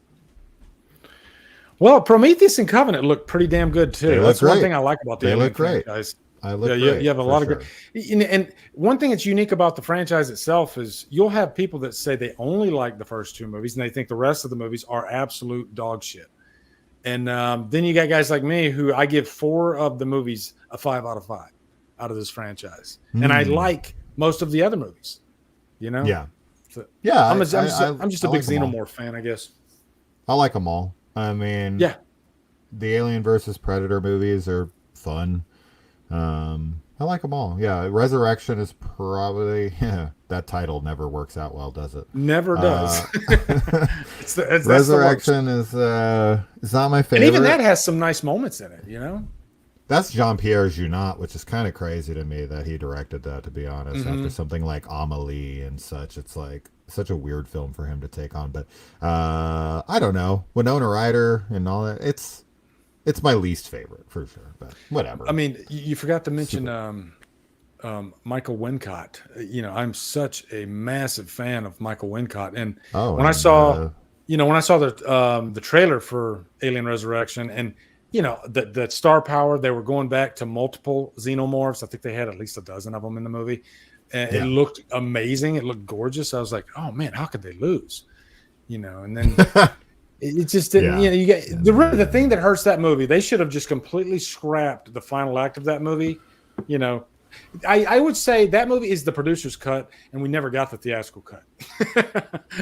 Alien Resurrection. Don't forget that final act. They should have just threw it right out the window and just. Don't forget Ron Perlman. Yeah. Ron Perlman's great. Love him to death. You can't go wrong with Ron Perlman, but. Man, it's a case of a movie that's really doing great, and then it just freaking nosedives in the final act. It's just such a shame. Such a shame. I think it's funny because I feel like we've been on for an hour and 30 minutes, and we've covered like 5% of the movies we're here to talk about. It's hard. We're going to be here for 15 hours. It's almost like speed dating, It's like, give me 2 sentences and go. Yeah. That's why I knew. I was like, we're gonna have to do a couple of these. For sure. Okay, let's rip through these. Let's go. Okay. I'm ready. Hey, you name the next movie. All right, go ahead. What movie would you like to talk about? Okay, so Lee sent me a whole list of movies that he wanted to talk about and a TV series. I think one TV series. Maybe one. Yeah, and then I looked through that list and was like, okay, I'm gonna tell you some movies that you forgot here that I think are gonna be heavy hitters for 2024 that I think have a really good chance of coming out in 2024, because every one of these is in post-production or does have a release date in this year. And because we're in January and something having a post-production to it, I think it's pretty fair to think that these are probably coming out this year. So first one, of course, was Longlegs. We watched the trailer too. Couldn't be more excited. I think the director and the actors look are very, very exciting.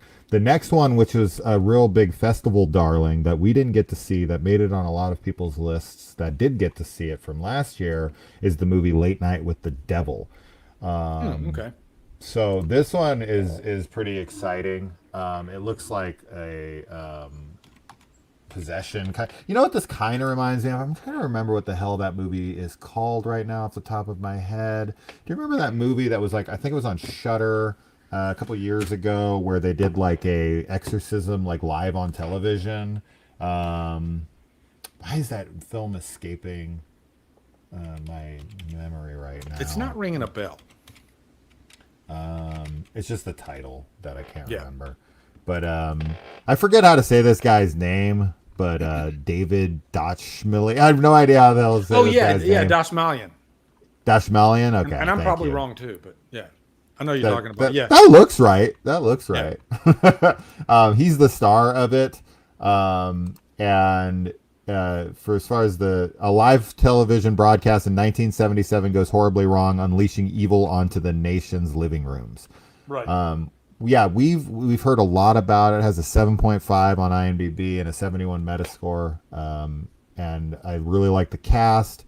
So I think this one could be a real heavy hitter for this year. Would you say The Cleansing Hour? Yes, thank you, Pumpkin King. The Cleansing. Do we get more possession movies than any other subgenre of horror every year? Is that a fair assumption? I think we do. Either that or like haunted houses. Yeah, but that kind of falls in the same wheelhouse too, really. Like slashers, you might get like 2% of, whereas back in the 80s you got more slashers than anything. It's weird how we have so many, and most of them are like throwaways, possession type movies. Are they just that much cheaper to make? I don't know. It's kind of weird. They probably track well financially, so maybe.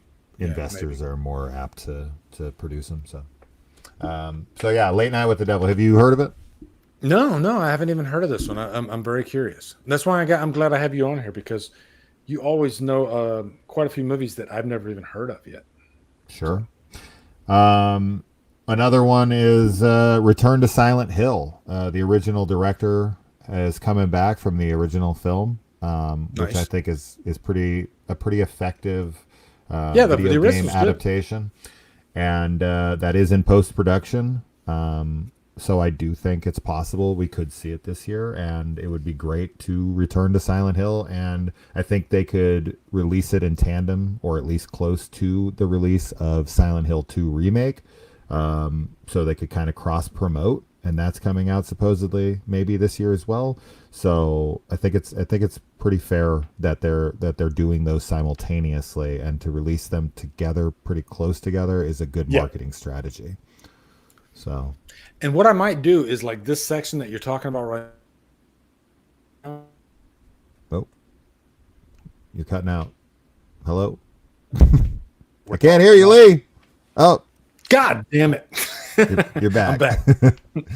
Okay. I was just going to say, if I clip this out, I'll put images pertaining to each movie that you're talking about. Okay. Sure. So what's your next one?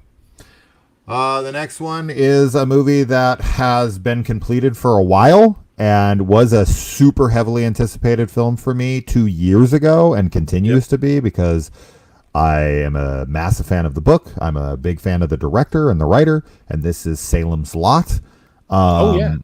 I have a feeling this is going to unfortunately get dropped onto a streaming service. I have a feeling it's not doing well with test audiences. I honestly thought this was kind of a sure thing when I saw the announcement of it, because it is my personal favorite Stephen King novel. I think it's ripe for a readaptation in modern times. Gary Dauberman being the writer of It, Chapter 1 and 2, being the guy who wrote a lot of the Conjuring universe films. He directed Annabelle Comes Home, which is my favorite Annabelle film. I just thought it was like a marriage made in heaven, and the fact that it got kind of pushed off the slate and is not talked about anymore has me super curious, because of course I love films that are weird and different and not what we expect. So I'm super curious on what the hell happened to this film, but I do think it's going to drop this year at some point. Is it a Warner Brothers movie? Probably. They Wow, yeah. owned the rights to Salem's Lot and to it, and yeah, should be. Because usually they would pump that out, especially a major studio like that. I mean, could it be that bad? That's weird. I talked to somebody who saw a test screening, and they said they weren't huge fans of it, but I'm sure they've tweaked it a ton at this point. Yeah. Which could be a good or bad thing, but I just don't see how Doberman could fuck it up that bad with how well he has done with other things. I just What don't else has he get it, directed? The name sounds familiar.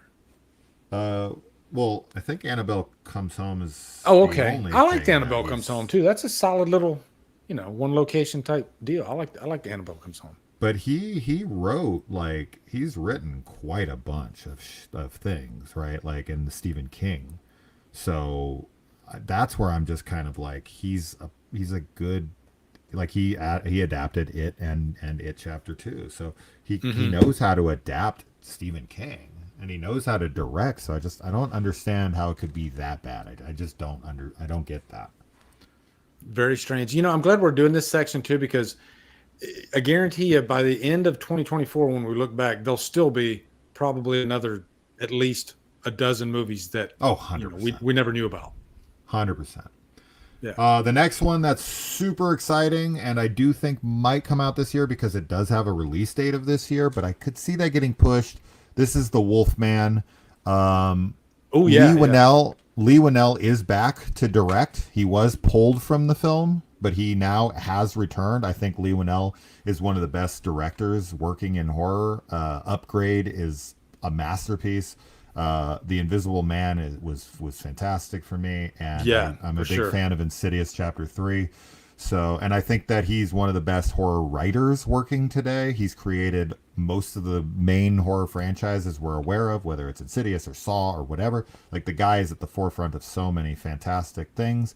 The fact that he had such a cool, unique, original perspective on The Invisible Man, and that he's now coming in to work on The Wolfman has me very excited. And the fact that we got a fantastic casting announcement just the other day. I don't know if you saw it or not. Christopher Abbott is the Wolfman, but did you see who else got cast as the female lead of the film? Who's that? It is Julie Garner from shit. You know what? I just saw that today. Yeah. I literally just saw that today. Yeah. I love Julie Garner and Christopher Abbott. I mean, but those two are rock freaking solid. So I like Ryan Gosling, but I'm glad he dropped out for Christopher Abbott, because I think Christopher Abbott, I don't know, he just has a certain way about his performances. He seems a little bit more fearless. I don't know, but I loved him in Possessor. Everything he's been in, he's been really great. So he was good in Poor Things. So he was great. He was great in Poor Things. Did you see Sanctuary? No. I actually have the disc, like the studio. They sent me, but they sent me like the freaking entire catalog. Is it Neon that did it? I think it's Neon. I watched it, but I don't remember who did it. They sent me the entire catalog, and I've been wanting to go through them, and I still haven't gotten to Sanctuary yet. But Julie Garner, man, she just did Hotel. God, what's the name of the movie? Royal Hotel. I watched it. Royal Hotel. Phenomenal. I loved that movie. Yeah, she's really good in it. She's such a great actress. She's a force. Yeah, absolutely. Yeah, Wolfman. Somebody mentioned Wolfman 2010. I think it's highly underrated. A lot of people feel that way. Yeah, man. When he like thrusts his claws in the back of the guy's neck and they come out the front, I was like, yeah, this is good. Benicio did a great job on that movie. It's been a long time, so I'd love to rewatch it. Yeah, for sure. Speaking of Julie Garner, another one on my list here is a film called Apartment 7A. This stars Julie Garner, Diane West, Jim Sturgis, and it is from the director of a very, very cool film from 3 years ago called Relic, which you probably watched. Nice. Yeah, I haven't watched Relic yet. No. So this is things. Oh, you didn't? Oh, it's very good. The plot is being kept under wraps, but it is in post-production, and it has a fantastic cast and an excellent director. So it's definitely something we should all be looking for. You said you had me Also, at Julie Garner for sure. yeah, that's two right there that we might get from her. Here You've in, watched Ozark, haven't you? Oh yeah, I've Dude, actually she's watched it phenomenal. twice. Yeah, me too. She's If phenomenal. you want to stop me, you're gonna have to fucking kill me. Yeah. That was Like, actually you one of do the. it, Julie Garner. That was funny. I actually cried at that. Yeah. When she screamed that. she's For some amazing. reason, there She's was a such a raw power. emotion in that. Actually, a tear came out of me. I was so surprised by it because I've never felt emotion like that towards someone yelling like angrily, but there was so much hurt, and I You know why knew she's so everything that had effective? happened to her. You know why she's so effective is she uses restraint in her performances. You know, so when Yeah. she releases, it hits. You feel it. She doesn't waste any emotion in her performances. You know, there's a lot behind the eyes too. I just love. She's one of the best actresses working today. Kind of like Mia Goth, but just You know Mia Goth who- has a different skill set, I think. But Julie Garner, man, for a certain type of character, they point right to her. She's got to be this character. You know, she You know fits where- that mold. You know where I first saw her, and I remembered her immediately because she just has such a striking look, and I just thought she was so cute and such a good actress. Yep. Was in The Last Exorcism Part 2. Oh, Yeah, she's Nell's like friend in the movie that she has. She's like the other main character of the film, but that was the very first time I ever saw her. So, yeah. There's also a film called Arcadian coming out. That's also in post-production. It stars Nicolas Cage. And it is from a director. one of his 7 movies per year. Yeah, but he's making such cool movies lately. He does. He makes And- great movies. You know, keep pumping them out. Yeah. So he it's from the guy who wrote Reptile, which was that Benicio del Toro film that came out this year. He also wrote and directed The Trust, which is a film with Nicolas Cage and Elijah Wood that I quite liked from like 7-8 years ago. And he was the lead visual effects coordinator on Everything Everywhere All at Once. So the guy definitely has an eye and talent. Yeah, definitely. And with Nicolas Cage and everybody, I just think that could be a cool little Nicolas Cage film that kind of comes out of nowhere, and you're like, what the hell is this?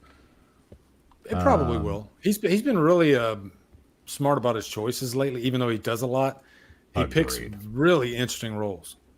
Did you watch Dream Scenario? I did. Really good. Really good. Yeah. Did you? I did. Yeah. Yeah. I liked it. Another one we have coming out is Azrael with starring Samara Weaving. So if that isn't immediately exciting you, I don't know what to tell you. And it is from the director of Cheap Thrills. He did a whole season of Channel Zero, which is my personal favorite horror show ever. Yeah. He did episodes of Scream TV show. He did episodes of Swamp Thing, and he did episodes of The Haunting of Bly Manor. So the guy definitely has a lot of horror cred under his belt, and it's written by Simon Barrett, who of course works alongside of Adam Wingard in movies like The Guest and VHS and You're Next. So from the writer of You're Next and all those other movies I just mentioned. So Samara Weaving starring, I mean, how could you not get excited about that one? And that one also is in post-production. So this is about a world where no one can speak. So I'm super. Do you feel like that's been like? It feels like that's been done like. I mean that trope, you know, it's not like everybody can't speak, but you know, like we had No One Will Save You, which is fantastic. But It's fantastic. I'm wondering if this one is literally like people lose the ability to speak. Yeah, because I heard Silent Night's not that good, and that's Or actually, it because, says in a world no one speaks. Okay, maybe they have just committed to not speaking. I don't know. Sorry, go ahead. You just got Which a new one? sub, by the way, Horror and Coffee. He said he just subbed your channel, and he loves everything you said about the Omen franchise. Oh, that was a long time ago, but thank you. Yeah. He's Horror and Coffee. He's a good dude.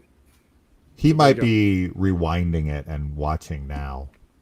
Yeah, he could be. So He could be. yeah, Yeah. Yeah. Jason, I mean, I don't have to even tell you guys. Now you see how knowledgeable he is. He loves horror. He's not, some guy who says, "Hey, I'll review horror," because a lot of people watch that. No, he loves the genre like immensely. So. Yeah, absolutely. You know that. You wanna do some? I have plenty more, but yeah. Let me go to my list here. See which browser. I'm looking at all your comments. I'm like, trying to hold back from commenting on so many of your comments. Hey, feel free. Jump in. Here's a good one. I'll go ahead and say it right now. The Crystal Lake television series. Do you think it's actually happening? Yeah. You think it's happening? Yeah, absolutely. I think it's happening. Do I think it'll come out this year? Probably not, only because I feel like they would be promoting it at this point. But I think that Hannibal is one of the great television shows that's ever been on television. Brian Fuller. I just went through a Hannibal run again recently, actually. Yeah. So great show. We couldn't have a better showrunner, in my opinion. The fact that like A24 is involved means that it's actually going to like focus on a story, which is exciting for once. Yeah. Personally, what I want out of the show, which I've already told you, I want to go back to Jason's childhood. I want to see, because that's something I find so fascinating, especially with like slasher fans. They don't want story, but like we have a franchise that's 12 films long now, and really the whole heart of the franchise is that there was a woman who loved her kids so much that when something happened to them, she set off a series of murders that became so legendary. But we never, ever see the relationship between Jason and Pamela. Yeah, and I've always been so fascinated on, like, I want the whole first season to be set at the summer camp with Pamela bringing Jason there. She's the cook. She brings Jason with her. He's deformed. He's getting made fun of. He's getting attacked. He's getting bullied. Pamela is kind of like trying to defend her kid. She's trying not to lose her job. And then Jason drowns, but we see that he doesn't drown, and he ends up somewhere else. But then Pamela loses her mind, starts killing everyone in the camp because they didn't listen to her. And then right as Pamela is about to be beheaded, Jason stumbles out of the woods, and she realizes she fucked up. Jason then gets to see his mom beheaded, and this is what sets him down his path, set up season 2. Plus, Jason's a character that we welcome knowing more. He's not like Myers, where the mystery is part of the charm. What you don't know. I think with Jason, you have carte blanche to pretty much tell as much as you want of the story, and as long as you give certain things, you'll be fine. And I think they literally have the potential for story-wise for this to be the best thing to ever come out of the franchise, because the franchise isn't really known for story. It's more about tits and kills, and I was like, are you serious? Yeah, that's not a high bar, but yeah, it's not a high bar at all. And here's my question for you, though. Do you think, because Jason, Friday the 13th, and I hate to be superficial here, is known for boobies, do you think we're going to see that in this show, or do you think they'll pull back? Because they tend to do that these days in TV shows, it seems like. Do I think the show will hold back on kills? No, we'll hold back on nudity. Do you think, because Friday's known for its nudity? They might not even have nudity in the TV show, just because of the current age we live in. I mean, I don't know, because I just watched Poor Things, and that was basically a softcore porn. Oh yeah. So yeah, and I think Poor Things is a rarity, though. And I think that suited the story, right? So did X. I mean, Mia Goth and Brittany Snow, and unfortunately not Jenna Ortega. But yeah, I don't know. I hope not. Yeah, that's for sure. It doesn't sound, like it's essential, but it is Friday, and it is something that we usually expect. Ooh, Mia Goth should play Pamela Voorhees. I'll second that, dude. Yeah, that'd be great. Yeah. But I tell you, way before, years before this was even announced, I was always saying, give me a Pamela Voorhees movie, give me a TV series. I want to watch her journey. And I would get people saying, no, Jason, we just want Jason, that's it. And I'm like, you've had freaking Jason for 9,000 movies. All right. 100%. There's nothing wrong with stepping outside of the norm and maybe telling a different story. It might not land for everybody, but I love Pamela as a character. And I honestly find her scarier than Jason, if I'm being honest. Pamela is a more interesting character than Jason any day of the week. She is. Yeah. So tell that story. Getting a relationship between her and Jason and exploring her and using her as a killer. Like, you have that. Why not use it? You have another awesome killer in the franchise, and you never really got to use it because they killed her after one movie. But to be able to bring her back now and utilize her, why would you, throw away such a wonderful gift? Yeah, exactly. Yeah. Here's the next one I want to talk about. Just because I'm super, super curious about this movie. The Watchers. It's M. Night Shyamalan's daughter directing this. And if I had to speculate, I have a feeling it's going to kind of follow the same, kind of like Brandon Cronenberg with his father. Apple doesn't fall too far from the tree.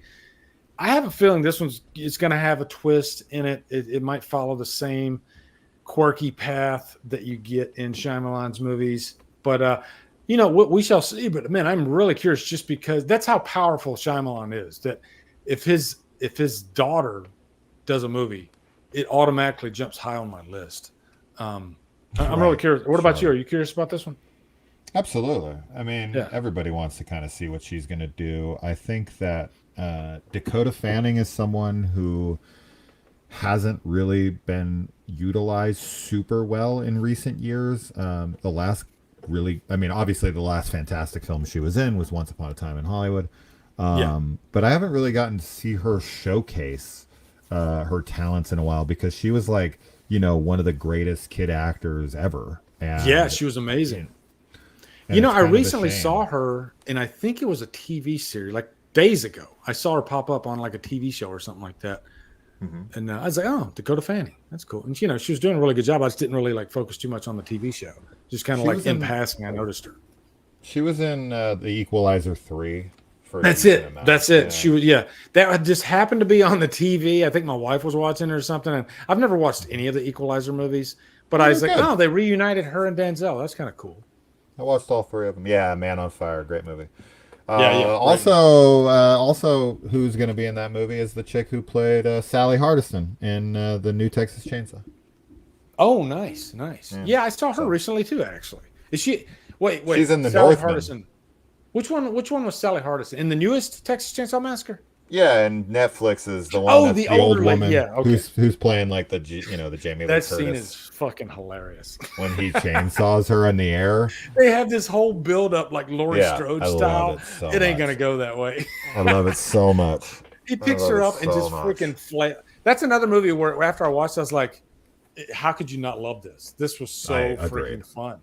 Agreed. They're even poking fun at the culture, and people still call it woke, which is, I'm not going to get into that conversation. It's funny that's the weirdest film when it comes to the audience, because like the right thinks that it's like super woke, but then the left thinks it's like super like not woke. Like they're like, this is like cancel culture. Fuck this movie. And then the other side's like, no, this movie, you can't win with either side. It's weird. It's such a superficial argument. Like I rarely, if ever, say a movie is bad because I've never said that a movie's bad because it's woke. That is the thinnest, stupidest argument I've ever heard. Means nothing. Every movie is good or bad for a variety of reasons, and I'm not saying woke movies don't exist. And I think movies can be woke and still be good. Who knows, right? Sure. But people just break it down to like black and white, and it's not that. If I hear the word woke in a review, I'll shut it off, and if I read a review with woke in it, I immediately will stop reading it. Yeah, like, same here. I just have no interest in because then you can't have a conversation. As soon as somebody says I don't like it because it's woke, no matter what I say to you, I can't talk you into liking the movie because you are making it a political thing. That's what woke has turned into. It's a political thing, and 100%. I'm not a political person, and I think you are a little bit, or you might be a lot. I don't know, but I've literally had people get mad at me because I say I'm not political. I just wasn't raised in a political family. I like movies. And that's fine.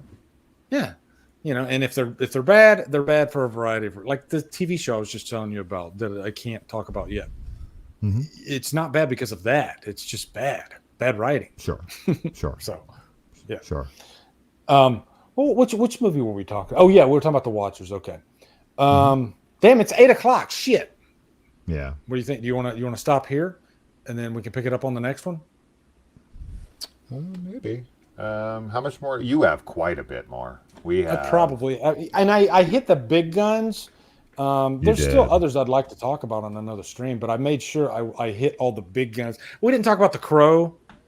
Oh yeah, we got quite a few. I mean, we probably got 20, 25 films left. Yeah, we could 20 fill up films another left. stream with some more of these. So Okay. So yeah, I guess we'll cut it right here. But tell them who you are and how they can find your channel. I mean, I'm Jason. That's Jason. That's it, man. No. He's like, if you want to Sinister find me, Cinema you can find me, Reviews. right? I don't know, man. It says it right on top of the screen. You guys can't fucking Look, read it. motherfucker, there's a search bar. It ain't that hard. I think everyone who's gonna follow me in the comments is already following me. So, What's the you next can't- movie that you're planning on? If you can't, You got if you anything can't planned? read. The next movie that I'm watching that's new. I'm going through the Cronenberg films right now with my wife. We're watching all like these classic movies. You know, people will post these lists, and I always I go through them, and people are like, you know, here's a list of all these movies from the last 50 years or whatever. Like, how many have you seen?